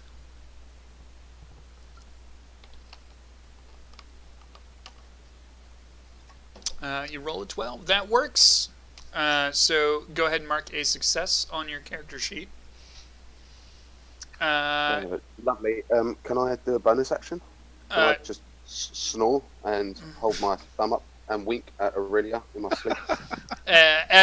Something tries to come out that looks like that, but mostly you just farted. That'll do. Norster, you are up. Okay, I'm going to mark this captain All for right. my attack. with Sounds good. Hunter's mark. And what is it that Mark does? Hunter's mark. I just popped it up for you. All right, there we go. You choose a creature you can see within range and mystically mark it as your quarry. Until the spell ends, you deal an extra 1d6 damage to the target whenever you hit it with a weapon attack, and you have advantage on any wisdom or perception or wisdom survival check you make to find it. Okay, sounds good. He is marked. And I am going to give him a mighty swing. Sounds good. Give me your best shot. Unfortunately, that actually no, because Conover is knocked out. But Vlad's there. Okay, that was a emotional roller coaster. So you take that 24 because you have advantage because you're flanking him. You do 7 points of damage to him. Yes, I need to do another 1d6. Yeah. Give me a 1d6. JT, Yes. at the end of this round, when it is Vlad's turn again, I suggest we take that break we discussed earlier. Yes, absolutely. Because, yeah, I've been drinking Pepsi. I feel you. So you do 11 points of damage to him. That sounds great. So he's basically wailing on Vlad, and you give him a shove, and then he kind of gives you like a quarter look, and you just hit him right in the face, like boom, boom, a little bit of mace and a little bit of fist, back to back. He takes it right into the face. Anything else you'd like to do, Norrister? That is it. Just keep my shield protecting Aurelia for now. Sounds good. Okay. We have up next Jensen Bunduru. Yeah. Jenks is gonna go open this door. All right, sounds good. You can actually see through into the rest of the hallway. Go ahead and do this. Boop, boop, boop, boop, boop. There you go. Let me just scroll down a little bit more. You can see all the way up to the door. At one point, you feel as though this might have been completely full of bandits waiting to get the drop on you. And coming through here might have actually given you the drop on them. But now it's completely empty, and they all seem to be in a pile in the room off to your left. Alright, I'm just gonna move right here, and then I'm done. All right, sounds good. How about you, Bandura? I will at least move towards the door, I guess. All right, sounds good. We got bandits 7 and 8 here, who are going to.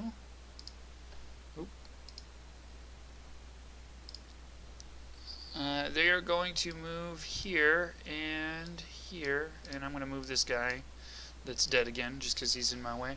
And they're going to hack and slash at Vladorian with their scimitars with advantage. They both roll 23s. One hits for 7, and the other hits for 7. 14 total damage to Vlad. Why do they get advantages?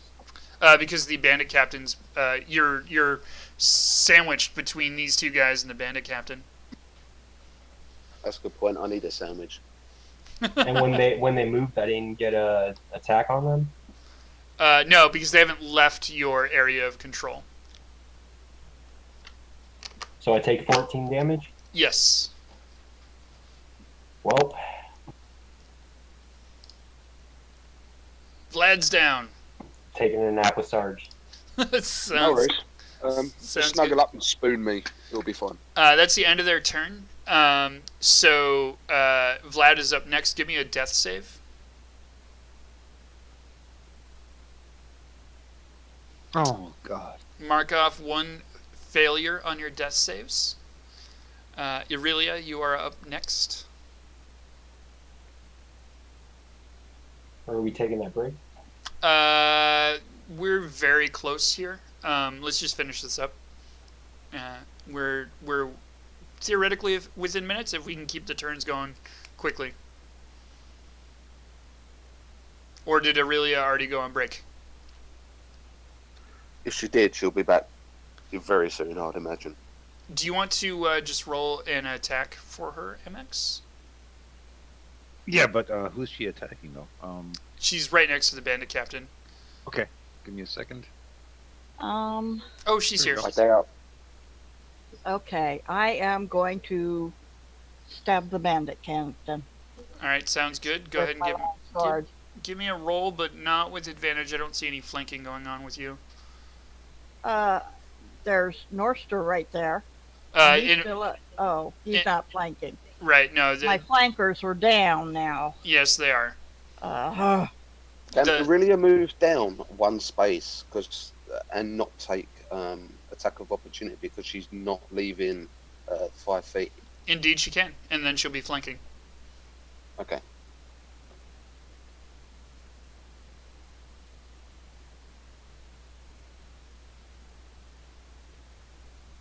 Did you catch My that? relative. If you was to move down one space, you could get flanking damage on the captain, but it will leave you open to attack from number 9 on his turn as well. Actually, it'd leave me at risk from number 10. I can actually move down a little bit, just one square right next to Conover, and I should not be leaving anybody's control area. Correct. Yeah, that's what I meant. Okay, right there, and now you would be flanking.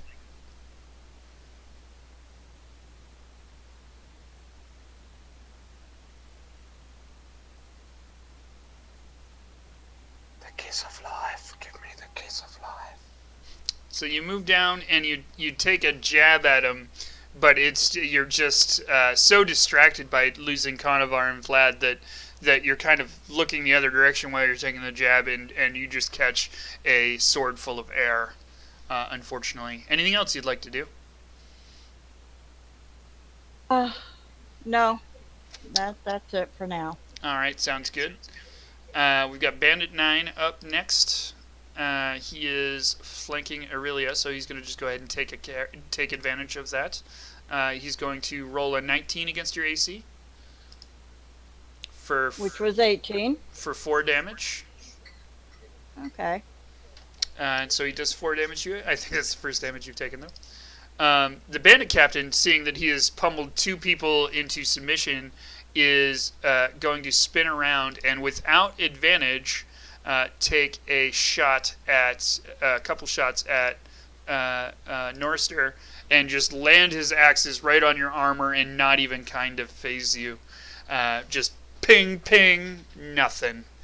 And so bandit number 10 here is going to take a shot at Aurelia with advantage and hit for 5 more damage on Aurelia. Conovar's down. Norster, you're up. Alright, I am going to finish off this. Hang on, I need to roll a death save throw, don't I? Oh yeah, that's true. Go ahead and give me a death save, and then we'll move on to Norster. 18, that's a success. Go ahead and mark a success. Norster, you're up. Alright, let's Do I get a bonus action, like hold my thumb up and fart again? Nope, you don't. Not when you're down. So you roll you're flanking? Yes, you are. So you roll an 18 against his AC for 6 damage. All right. Wait, one more d6 damage. All right, let's I'm going to be AFK for about 3 minutes.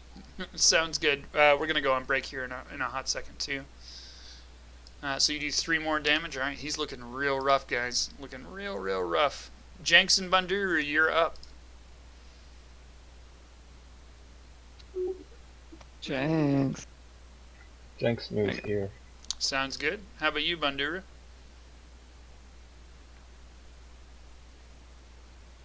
Move to there. Sounds good. I'm going to go ahead and as a minor action roll perception with these 2 guys, and they don't see anything.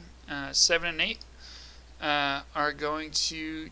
7's going to move over here, and 8 is going to move up here. We're going to go up against Aurelia first. Her AC was 18, correct? Yes. 24. He's going to do 10 damage to her. Yes. Okay. I can handle this one. All right. There we go. And then number 8 is going to swing against Norster with advantage. He's going to roll an 18 versus your AC. Mm-hmm. He's going to do Which is 18. 4 damage to you. Done. Vlad is down. Give me a death save, Vlad. Ooh, mark off another failure. Really got to get somebody over there to help you out. That's Help. Help! Help! Cast bless. Aurelia, we're going to go ahead and defer her. And then go over to Bandit 9, Captain and 10. 9 is going to take a pot shot at Aurelia. 12 versus her AC does not hit. The Captain is going to go take 2 whacks at Norster for an 18 and a 24. Okay, I'm back. Mm-hmm. Okay, and that's going to hit you for 6 and 5. Oh, he would have had advantage, but it didn't matter. And Aurelia, you are up. I'm going to move you down in the turn order here. What would you like to do? Just to let you know, while you was gone, Vlad failed his second death save. Okay. And why are my hit points so low? You got hit for 10 damage, I believe, while you were away. Yep.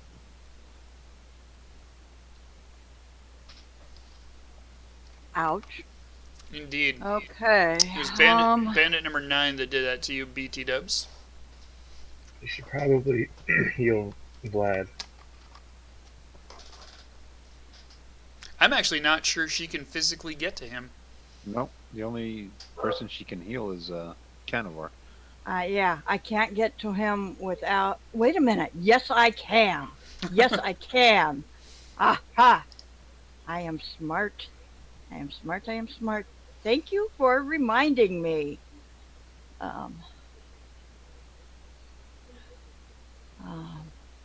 got a new spell when I leveled up.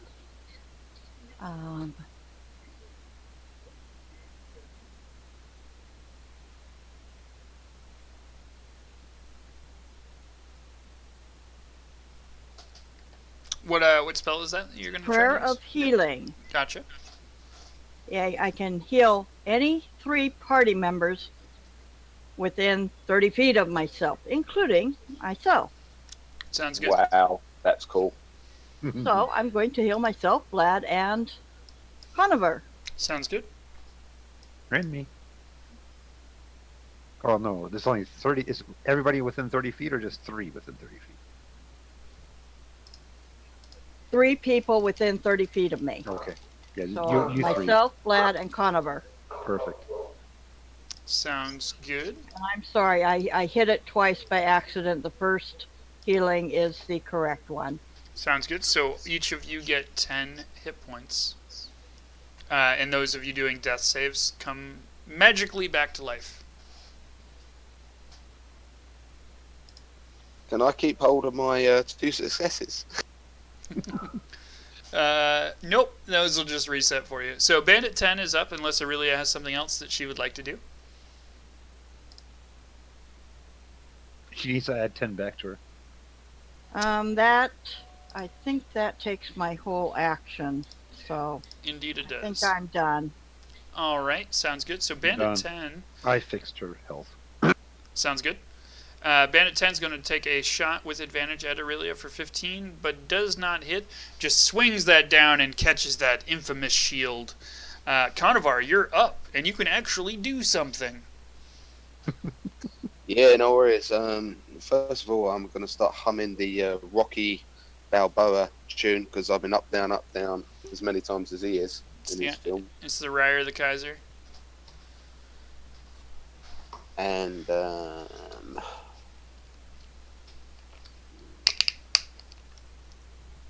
I'm gonna. Do you know what? I'm gonna get rid of. I'm gonna get rid of the bandit captain. Hopefully. Sounds good. Take a swing. Swing, better, better, better. I don't get that. Oh, I'm sorry. It's a baseball It's thing. baseball. You hit. Give me some damage. 7 damage. Oh, he's looking bad. He's looking real bad. Anything He's else? not dead. Still not dead. Anything else you'd like to do? Yeah. I'll turn around and I'll thank Aurelia and hold my thumbs up and give her a cheeky wink. Sounds good. Keep holding them thumbs up. Someone's going to cut them off. Norster, what would you like to do? Finish this bandit captain off. All right, sounds good. Go for it. For the third time. Yep. I know, right? He's got a pretty deep well of constitution. You get advantage, so you rolled that 19 against him with 6. Okay, and you got a d6 on top of that, correct? Yep. Go ahead and get. Don't even worry about rolling it. How do you want to do this? I just want to pummel him into mush with the mace. All right. You just like an image that might be familiar to some people out there, and I won't say from where. You just go at him with your mace. He's down on the ground, and you beat on his head until it's just a pulpy mess. I know exactly what you mean. Oh, come on. Everybody knows what you mean, So hopefully. much for blunt weapons don't spill blood. Yeah, right. His head is just a pulpy mess on the floor. He is dead. Is his D-E-D. head now jello? Yeah, basically. We'll go ahead and mark him off. He is dead. Anything else you'd like to do, Norster? I need to move. Can I move 1 square? You can, depending on where you move, you're going to take... Doesn't matter. I need to move here to protect Carnivore and Aurelia with my protection shield. All right. Just in case. Sounds good. You're going to take an opportunity attack. 23 does hit against you for 6 damage. Okay. I'll take it. Alrighty. Jenks and Banduru, you are up. Clean this mess up. Alright, Jenks, Okay. you're stealthed. yeah. I can get here, I think, Yep. if I go diagonal. Yep. Oh, wow. Look, it's Jinx. He was standing there 20 minutes ago. You didn't see me. You still don't see me. Still don't see him. Alright, I'm gonna attack the little dude in front of me. Sounds good. I'm going to give you advantage because you're flanking him. He's been adding up damage on his abacus. Alright, you got a 22 for 5 against him. He's bloodied. Plus 3 more. He is super Sneak bloodied. attack. Super bloodied. And then I'm Okay. gonna roll to stealth again. Okay. And hold on 1 second. You are stealthed. Alright. Anything else? Nope, not for Jenks. And I Uh. think Banduru already moved. Yep. Yeah, my little dwarf legs are just running behind. He's Sounds good. running as fast as a little dwarf can. Let me just check the number on this. So this is 7. Where did 8 go? 8's up there. Okay, got it. So 8 is going to move down in, I'm sorry, move this way. 1, 2, 3, 4, 6. He is running. Was this 7? Yep, this was 7. 7 is going to take 3 attacks of opportunity. 2, 3, 4, 5, 6. Conovar, Vlad, and Jenks, give me attacks with advantage. I should have also had a hit on him because he was within my control sphere too. You are right. So 4. He's dead. I'm not even gonna have you guys roll damage. I hit him for 18. Yeah, he's dead. Okay, 7, 8. Vlad, you're up. Alright, I'm gonna move up. There. You can move safely. Yeah. And I want to hit the guy trying to run away. Sounds good. Go ahead and give me an attack roll with advantage. Because he's cowering. Okay, go ahead and give me damage. I tell you what, it doesn't even matter. He is dead. You just nail him right in the back as he's trying to flee. Boom, down. Okay. Bandit number 9, Mambo number 9. All right. Aurelia, Conovar, and Jenks, give me attacks of opportunity.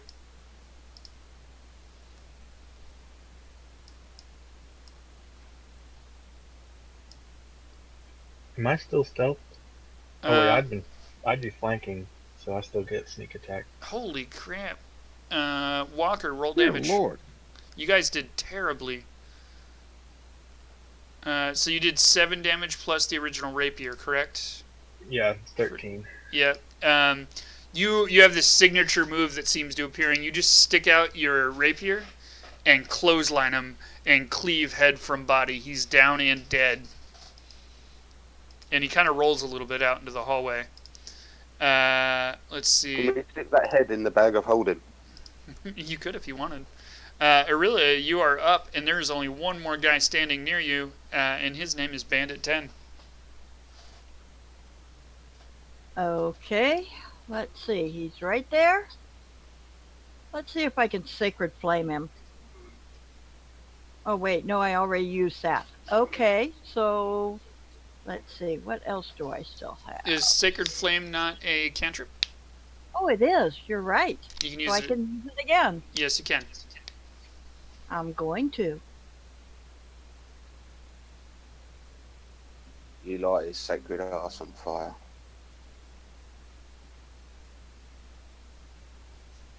And I know that I need to do a dexterity saving throw of 13 or better. He saves, so it does no damage to him. So he just kind of deftly dodges out of the way. And is that it for your turn? Yeah, that is it for my turn. All right. Against all good instincts, Norster and Aurelia, give me attacks of opportunity. No advantage here.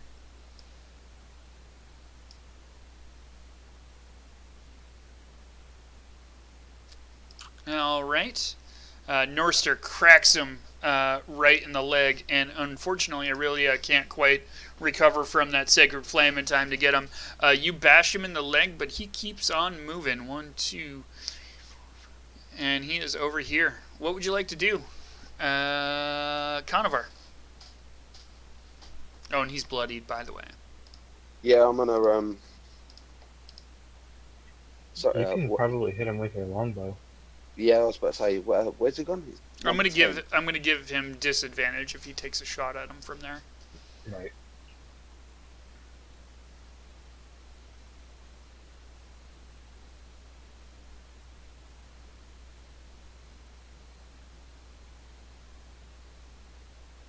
You gonna take a shot from there, Conovar?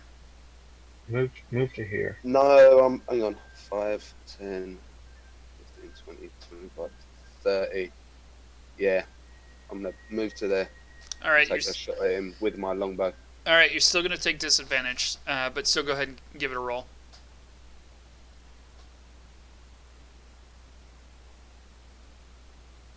And you missed him. So it just kind of clangs around in the hallway. I would suggest that he's probably not worth it. Oh, no, Vlad can he's try worth and it. get him. Jenks is gonna try to get him. Vlad. Oh, Vlad can try to get him. You get him. He's worth it. Norster's the next one up. I don't know if you want to even try to chase him, Norster. No, I am laying on hands right now. All right, sounds good. We'll just we'll pretend like you're doing that. Jenks, do you want to try to pursue? No, Jenks is gonna go back out in the hall with Banduru. Sounds good. Banduru, do you want to try to? You don't even know what's going on. Vlad, do you want to try to do anything about this? Sure.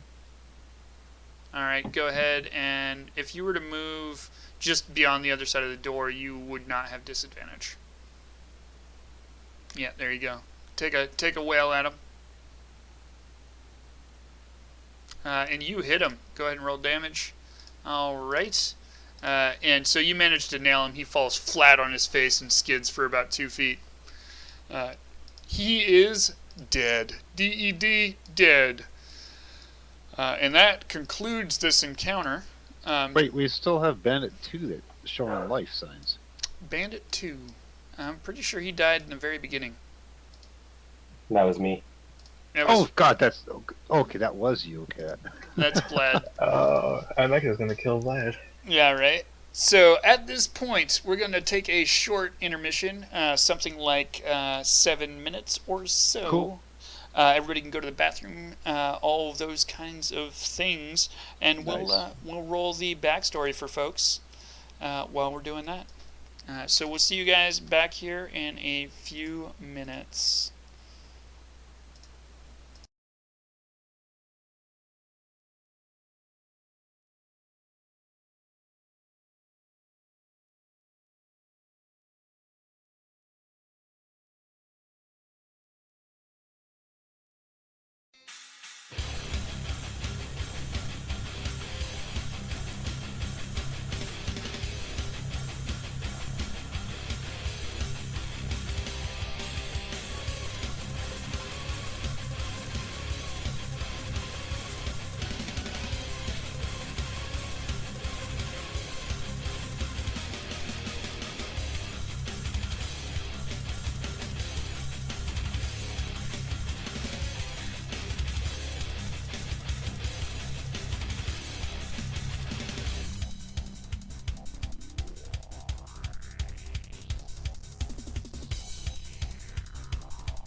what it is, party people. We're back. So we have a party here. They've just mutilated a whole bunch of people. And so what would you folks like to do? Look in this room on the other side of the hallway, All right. where all the slimes were. Do me a favor and just roll perception for me. Should I roll too, since I'm with him? Sure, and by perception, I mean investigation.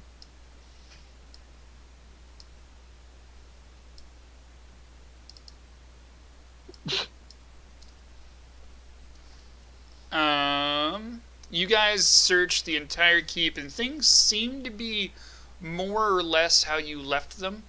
You do find a fair bit of loot just kind of around.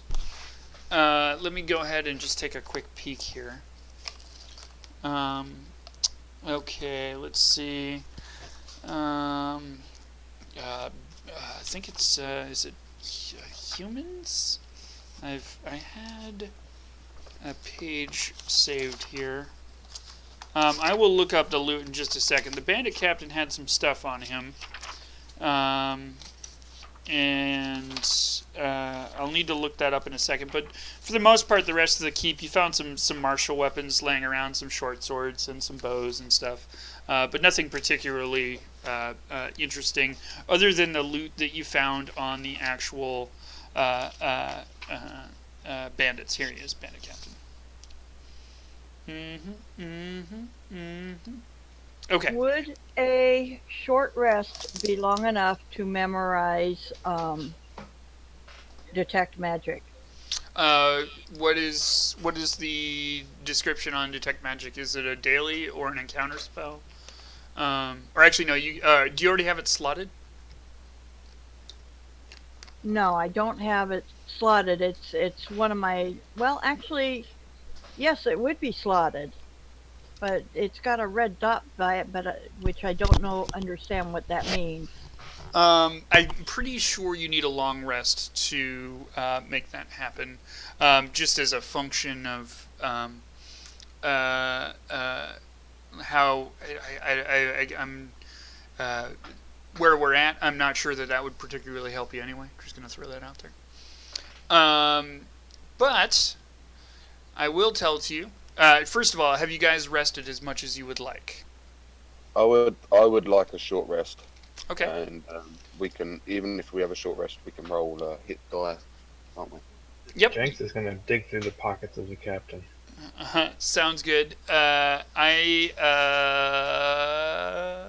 ahead and... Or you already rolled investigation. Jenks was the first one to it anyway. He rolled the highest investigation.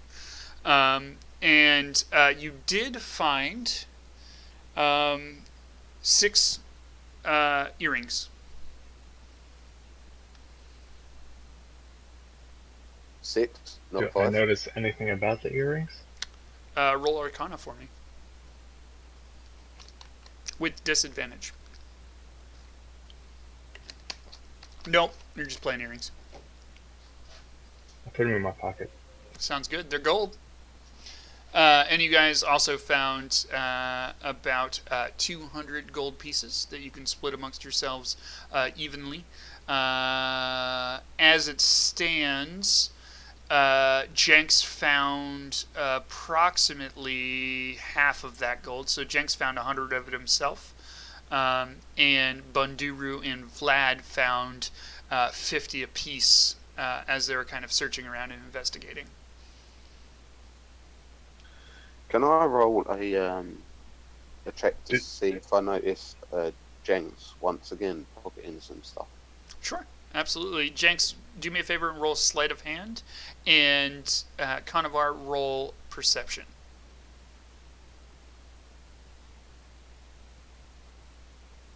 You didn't notice. I had no chance there, did I? Wait, what? I missed something because I had Jarek discussing something important with me. Nothing major happened. Just the guys are going around looting stuff and taking a short rest. You guys can roll as many hit dice as you'd like, by the way. Okay. Are we basically going to roll? I'm going to go ahead and double check the bodies that they're looting. Uh, and see if they missed anything. okay. You can go ahead and roll perception if you'd like, Marala. And what were you saying, Whiskey? You only get 3 hit dice, Whiskey. Per Right, session, with pretty you. much. Okay, gotcha. That makes sense.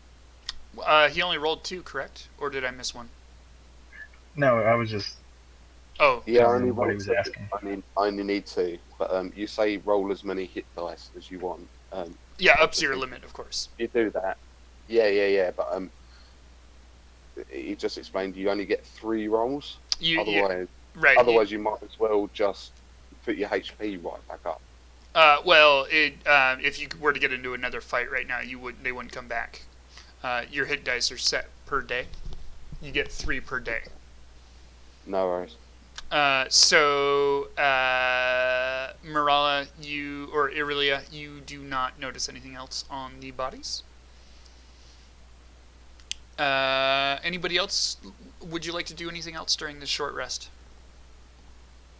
The short rest. No, I'm good. All right. So during this time that you guys are kind of just taking a chance to catch your breath and stuff like that, you hear what seems to be coming from the main room, just kind of a maniacal or crazed laugh. Do you choose to investigate? Of course. Okay, that sounds good. So go Well, ahead. first, we're going to investigate. Go ahead and move towards the main room. Jenks will go in first, stealth. I'd like to walk in whistling. Jenks puts his dagger to Conobar's throat and says, if I hear another whistle, you won't be able to. Boondrew is gonna punch him in the throat if that doesn't work either. You guys filter into the room, and you see the same lord that was sitting over you in the arena when you first came together, sitting atop the pile of bones, and he says, "Welcome to my little farce. How are you guys doing?" And as you move closer, he just kind of gently shoves, and you feel yourselves as though you cannot move beyond this line right here. You just can't force yourselves to move that far. Jenks throws his dart. Is it a 3x3 square? Can I roll a strength check to see if I can break through? Because I really want to crack him in the chin. Sounds good. Magic. You guys can roll anything you'd like. It's not going to happen. Throw some stuff at it. You guys throw some daggers and shoot some arrows, and they all just seem to pause right on that line. What about a Can spell? I Divine roll? sense. He laughs at you guys. Norster, you use your divine sense, and that doesn't require a roll, correct? You just know? Yes. Yes. Yeah. Okay. You sense that this is some extremely divine intervention going on here. This is the trickster Lord Sheo, who is an uncanny kind of male version of Bashaba, the divine of trickery. Shagoreth. Maybe. In your presence. Is there anything? Can I speak to him in Celestial? Because that's my other language. You can, although he's perfectly willing to talk to you in English. Well, I just Common. Maybe. Common JT. Yeah. don't want anybody else to know what the hell we're saying. Common. Okay, feel free to talk in Celestial. He will understand you. Jenks left the room. Sounds good. So what would you like to say, Norster? What is the purpose? Why are we here? We're here because I'm having fun. This is my little game. I'm really enjoying myself. I took and brought together a whole bunch of people that I just didn't think would work, and look what you've done. You have come together, you've solved my puzzles, but you're not done yet. He holds out both his hands, and he says, "In my hands, in front of me, I see your thief is left." That's hilarious for what I'm about to say. He holds out in his hands in front of him. In one hand, there is a white orb, and in the other hand, there is all of the treasure that you could imagine possible at We take the this blue pill. moment. Which pill would you like, right? I would ask him about the white orb. Well, Thi- you're talking to him. Go for it. This here is an orb of life. And what it does is it will restore to life anything within a mile after it has died, if it has died within the last 12 hours.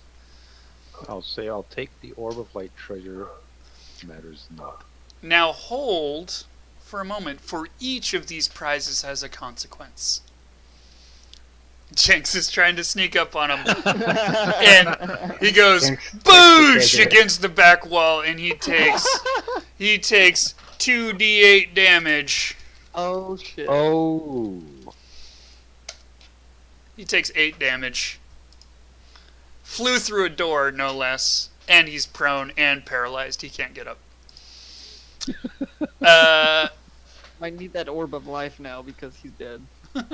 Rip. So this orb, if its bearer were to fall, will automatically bring anything within a mile of that place back to life, only if it's good of heart or neutral of heart, of course. Nothing evil. We don't want any of those demony things coming back that you recently killed. You know what I'm saying? This loosely translates out of character to second chance at a TPK. Okay. Can I explain this to the people around me? You He can. gave us a phoenix down. He gave you a phoenix down for the entire party and a mile around you too. So like this is like uber level like resurrect. Phoenix Okay, so- Sun. What's Yeah, a phoenix explain. down? I explained this to everybody. All right, and so as a party, make a decision. The first person to grab one of these two things from my hand. Sorry, can I? Hang on. Can Nostra explain them to us? Actually, He Yeah, has dude, he has bring them explained it to you, and it looks like Vlad is darting. no. What are the options? Sorry. A White orb or treasure? metric ton of treasure, or this orb of life. Kill Jester. When you say treasure, how much treasure? How much treasure would you like to roll for me? We'll take the orb. We'll take the. Ooh, it sounds like some strife within the party. This is what I was hoping for. Jenks groans. Treasure. I say treasure. I want my ship. That's Oh. not a very paladin thing to do, is to jump for a choice for the whole group. Bump it up. Here's the thing. Depends on if We it's life. don't That have- is. That Can I- is. Can I have a How moment to much? explain You're not How something? taking the whole group into account. I do believe How Moralo much treasure? would like to say something. And if you roll for me, just let me look at the skills here and just come up with something. I would say that probably perception is the right one for how much treasure.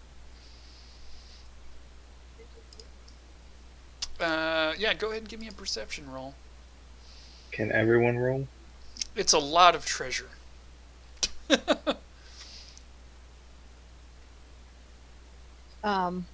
What I wanted to say is I'm not absolutely certain that we need the orb. Because if I channel divinity, I can preserve life. But that's only if you're up and about. That is true. That is true. That is Whoever has the orb must be up to use it, though. If But the also that orb has got a. if the bearer it's got goes a- down, it it's got a automatically. room. It's got a room 21 on it as well because it said anyone within a mile. That could be, me and Jenks are just as, theoretically in terms of spirit and heart, we're just as bad as bandits, really. So surely that will resurrect people we've killed. It's a catch-22. It sounds like to me. It's maybe just a do-over. It is So to answer some questions, one, yes, the orb would also resurrect other neutral things around you, nothing evil. And two, if the person bearing the orb dies, then it will automatically fire.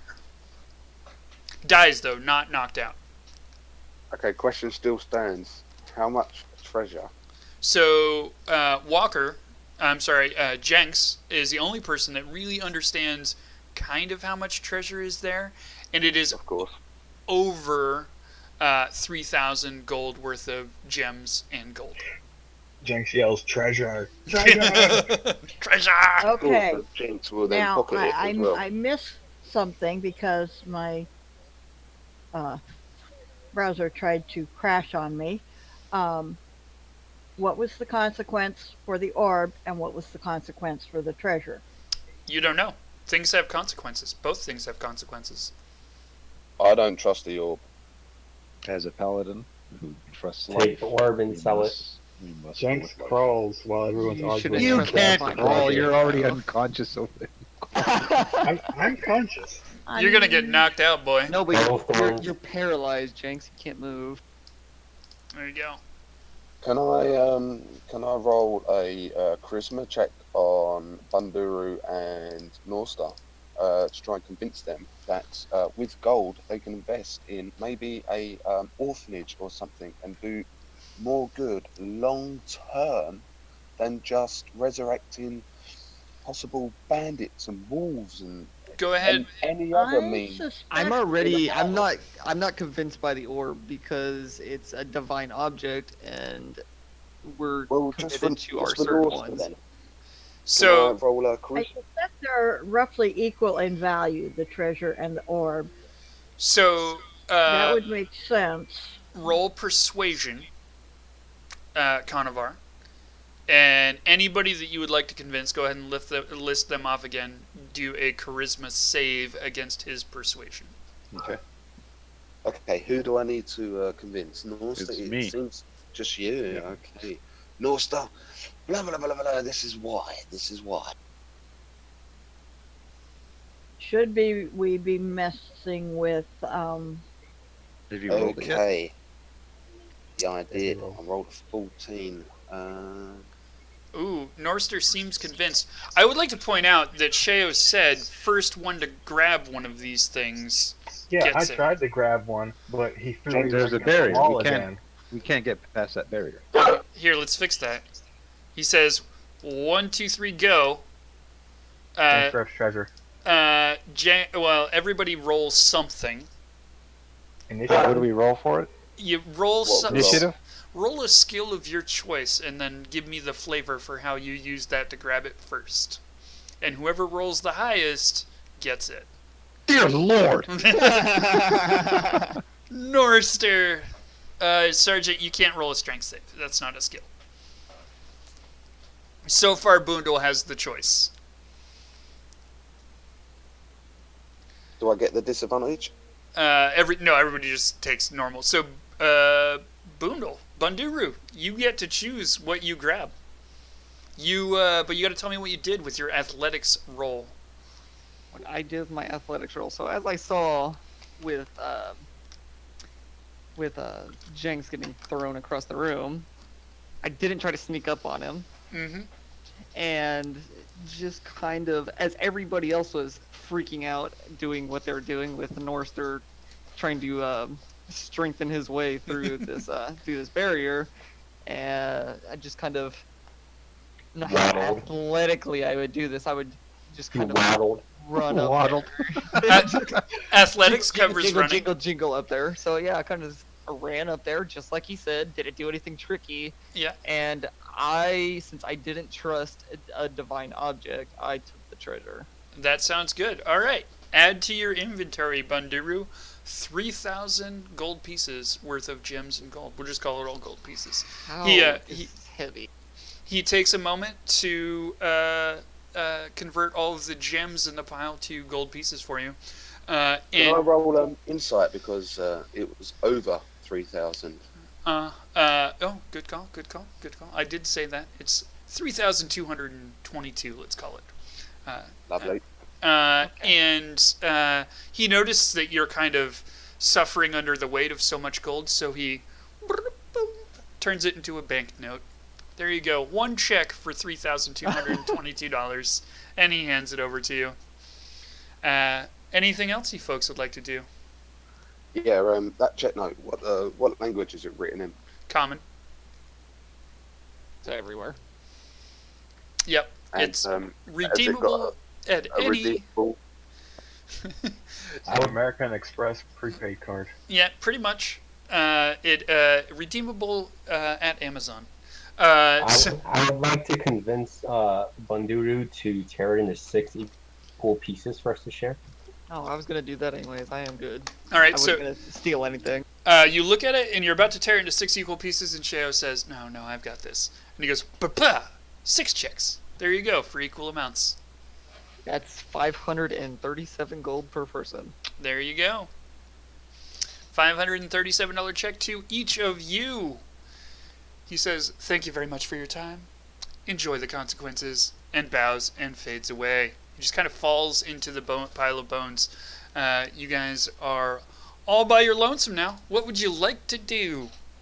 Return from whence I came. Return from whence you came. Well, Yeah, we're gonna go back to town now. you guys were going to move into this place. Yeah, we what did happened to pay- our carpenters and all our... I need to hire them still. I do need to- I do believe they are scheduled to arrive tomorrow. What if we say that he's been tricking us the whole time, and that all those people we just killed were all of our carpenters and whatnot, and they were just defending themselves? That would be hilarious, but that is not what happened. And they were tough. They were tough carpenters and electricians and etc. The captain was a Yeah. dwarf. I don't think that carpenters and electricians, etc., would be that tough. I love the way electricians just seem to roll off the tongue, and no one's batting an eyelid Okay, towards it. lantern makers. It's Lighting. Jenks says this is his room. that the room off to the left there. Oh, you mean the bathroom? There you go. Damn. This You is his room. guys can start calling rooms. I just realized. Conovar would actually like to explore the grounds thoroughly outside the keep. Okay. Go ahead and roll an investigation for me.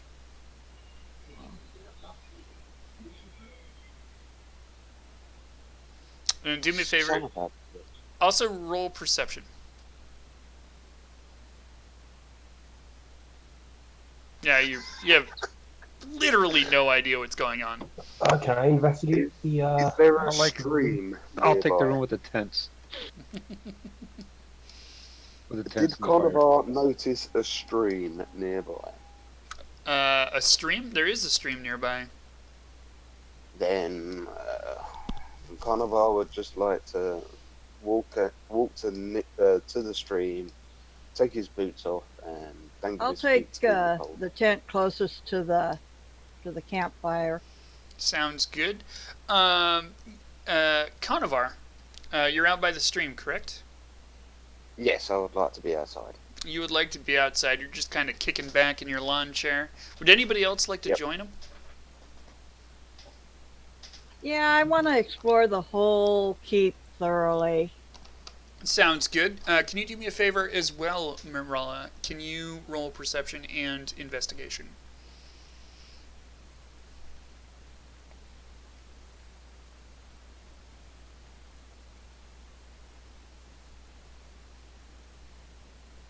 Did I lose you? Cooperate. Character sheet. Okay. You said perception And and investigation. All right. An investigation. All right. You enjoy sitting next to the stream with Conovar, and that's about it. Can I also, while I'm at the stream, I figured out there is a stream. But can I roll an investigation to see if there's any fish? You know, I want to, bypass the time, maybe. No, snap it. not investigation for that. You would want to roll, I believe, nature for that. Okay. Lovely. There you go. There are fish, and they would be fairly easy to catch. Yeah, okay. I'll just absentmindedly maybe untie a shoelace or something, hook a small piece of metal, maybe a bit that's dug into my neck from the battle and parry and stuffing, and I just want to sit there absentmindedly and see if I can catch a couple of fish, maybe to cook up on a barbecue with me and Aurelia. Aurelia. All right, sounds good. So we'll just say that you're kind of idly hanging out for an hour or so, and so you're catching some fish. You catch your evening meal for you guys.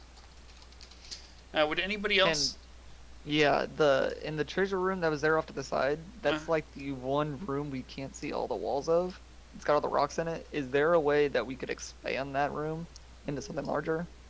Well, I mean, here. Let me. I can show you the whole wall if you I'll like. go outside. Jenks is gonna go outside too. All right. Can you guys give me investigation and perception checks? There you go. There's the whole wall. See, it looks like there's something there. All right. So Jenks, in his immense architectural knowledge, is kind of goes outside to hang out with Aurelia and Conovar, and takes an actual look at the keep to kind of take it in now that he's not under the stress, and he realizes it's 2 stories. Ooh. That's kind of weird. Jenks Yeah. runs back in to get That's- Banduru. Yeah. Does Jenks You tell? say it was bigger on tell the us that? outside than on the inside? Pretty much. It's a castle of holding. Hurry! Jenks just ran back inside to tell Banduru. All right. I think Banduru Sorry. is catching on to what you guys were catching on to around the same Staring time at I the rocks was. over here. Do me a favor. So Conovar and Aurelia are still unaware that it's 2 stories. Yeah, you guys are just completely oblivious. And so, Banduru, can you give me a history check with advantage? Yes, because I get bonus because I'm a dwarf also with that. Yeah. What time of day is it? It's I get like 9. Mid afternoon. You feel like something's going on with this pile, which, by the way, has been here the whole time. Yes. I looked at it last time. You said there was nothing there when we first came here. That's because you rolled really bad, like you just did. Yeah, just like I just did. So not a whole lot going on there, even with advantage, which is fine. MX, you're still outside, and only because you can sense divine presence. What's the range on that? JT, check the map for the viewers real quick. Okay. 60 feet. Oh, 60 feet. Yeah, no, you don't feel anything. By the way, viewers, this is where we're talking about over here. Banduru was able to catch on to something being over there. It's kind of weird. So 60 feet. That doesn't get us anything. Well, Jenks Sorry. tells Banduru about what he saw, and then tells him to move these rocks out of his room. You feel as though there are way too many rocks here, but when you have some masons here tomorrow, they might be able to help. Can I actually? I have an attack. Can I use that attack? I have Thunder Strike that knocks stuff back. Can I use that on the rocks that throw the rocks everywhere? You could, but it probably wouldn't help. Your innate sense of dwarven rock handling, whatever that is, tells you that these things, this is like a caved-in passageway that you're going to have to spend the better part of a half a day clearing, even with mystical oversight. Jenks yells for Vlad and Norster. Okay. And Vlad and Norster? Norster's outside. I'm outside. Oh, well then just Even Vlad. then, I still can't grab Norster to move him because he somehow disappeared into an ether that I cannot I'm put go- on him. At this point, I'm going to say that this is something that your perception cannot avoid, no matter how poorly you roll. Norster, because you seem to be the most on top of this terrible, terrible game. Actually, Aurelia, you actually noticed more than anybody. So we'll say that you noticed this. You see a red streak moving down the sky, and it seems to be on a direct trajectory with the Strand, which is the city where the tavern is that you guys normally hang out. And that red streak is moving quite quickly.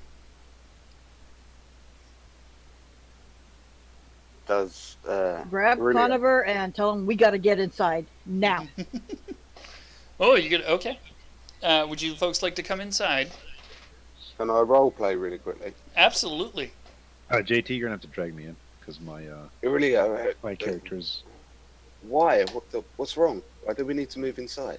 Something is very, very wrong. We have to go inside now. What? Why are you dragging me away? It's peaceful here. Leave him. I'm not trying to drag you. I'm just telling you, we have to move quickly. We have to move now. You're in the main room, Norster. Okay, I believe you. I'll move with you. And But I why? take off What's running going for on? the main What room. did you see? You look scared. Okay, you guys are all more or less in the main room now. You've got some folks kind of going off the reservation into this rubble pile, but for the most We part... found a way through. Oh, yeah, clearly. You can tell by the... Sorry, just quickly off the topic. How much gold did we get per person? 537. That's an amazing question for what's going on right now. Guys, we got to get to the town. Something just happened. I don't know what.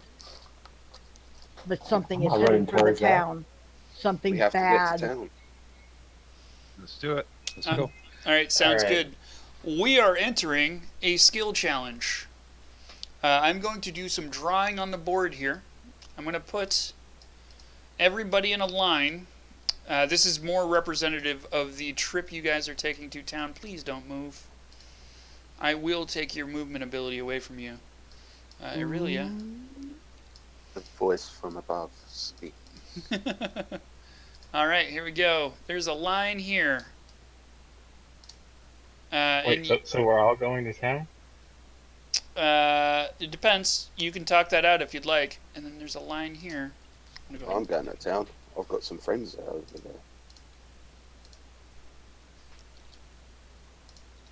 Alrighty then. I'm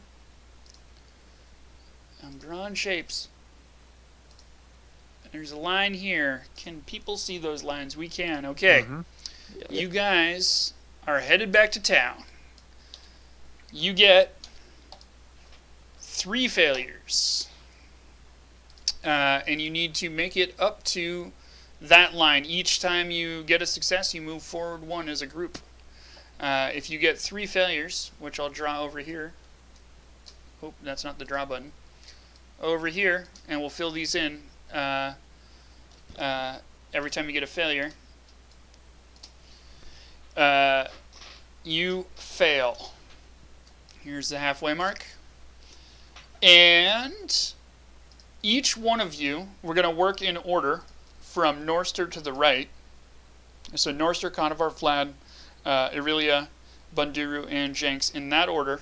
If any of you would like to re-roll at least one of your rolls, you can. And just tell me when you would like to do that, then you can re-roll it and maybe not have a failure. You are moving towards town. Nobody can use the same skill twice. So, Okay. what do you do? I am rolling an intimidation to move forward. Okay, and can you give me some RP flavor to that intimidation roll? Yes, I'm clawing my way forward, screaming, "We got to get back to town!" So- Trying to drag these people forward and Sounds intimidating into movement. sounds good. Intimidation.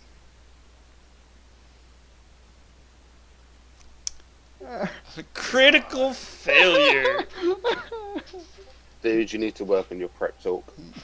Remember, you can re-roll any roll at least once if you'd like to give up your Reroll. I will. I'll reroll as survival, trying to survive from all that pathetic failure. Sounds good. Oh, and that is still a failure, and you burned your... There we go. Okay, one failure. Conovar, you're up. What do you do? I'm going to back Norster up. Question, if I roll a critical just for say, and I'm backing Norster's argument up, can he re-roll? No, but you could get 2 successes. Okay. I'm going to roll a persuasion then to go back to town, most definitely. All right. And you roll an 18. That's a success. The whole party moves forward as a group. There you go. You're one step closer. Okay. Just another quick question. Sure. Does my chainmail of charisma still play a part in this? That allows you to... so I guess if what you're doing is a charisma roll, you could use your daily to re-roll that. But you didn't need to. Vlad is up now. Because your persuasion was successful. Okay, I'm gonna roll acrobatics. Okay. As we're heading back towards town, I start doing cartwheels. through the trees. Yes. You get advantage on this because forest is your favored terrain. You get a 24. So love you. So you're moving deftly through the trees, taking care of threats before they come up. Conovar, you're good at cartwheels. Aurelia, you are up. I want to use perception to determine the best way to continue forward. Sounds good. You come to a fork in the path. Aurelia uses perception to determine that the right path is the shorter distance there. You guys are successful. You move forward 1. All right. Banduru, you are up. I use insight into... I feel that there's something really wrong going on.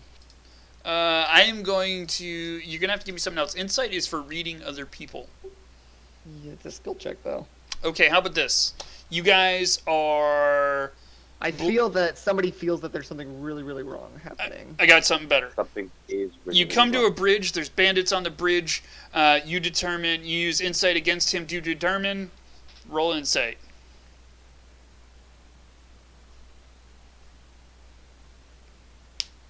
Nothing. You're attacked. Dear God! You're attacked by bandits. It takes up lots of precious time. You ultimately come out on top, but it takes up. He can re-roll, can't he? He can re-roll. Would you like to re-roll? Oh God, what would I re-roll? Has anybody done athletics? No. Do you have animal handling? Nobody's How done. about survival. No. Nobody's done athletics.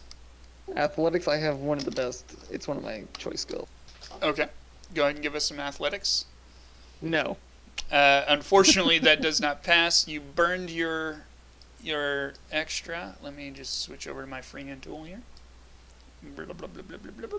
And you guys have another failure. All right. Jenks, you are up. Jenks tries to stealth back to the keep.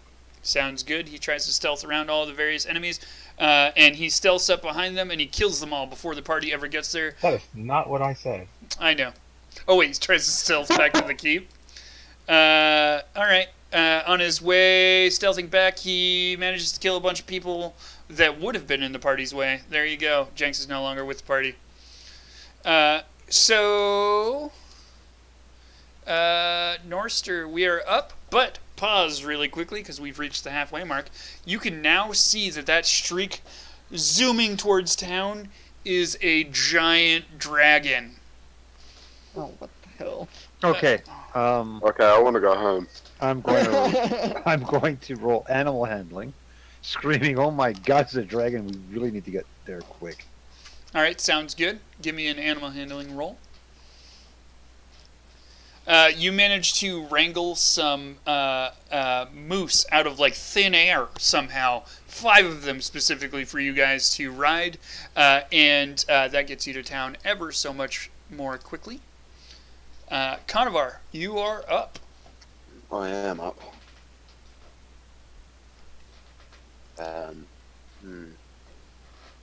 just rolled. What did I roll first? Persuasion, wasn't it? Persuasion. Mm-hmm.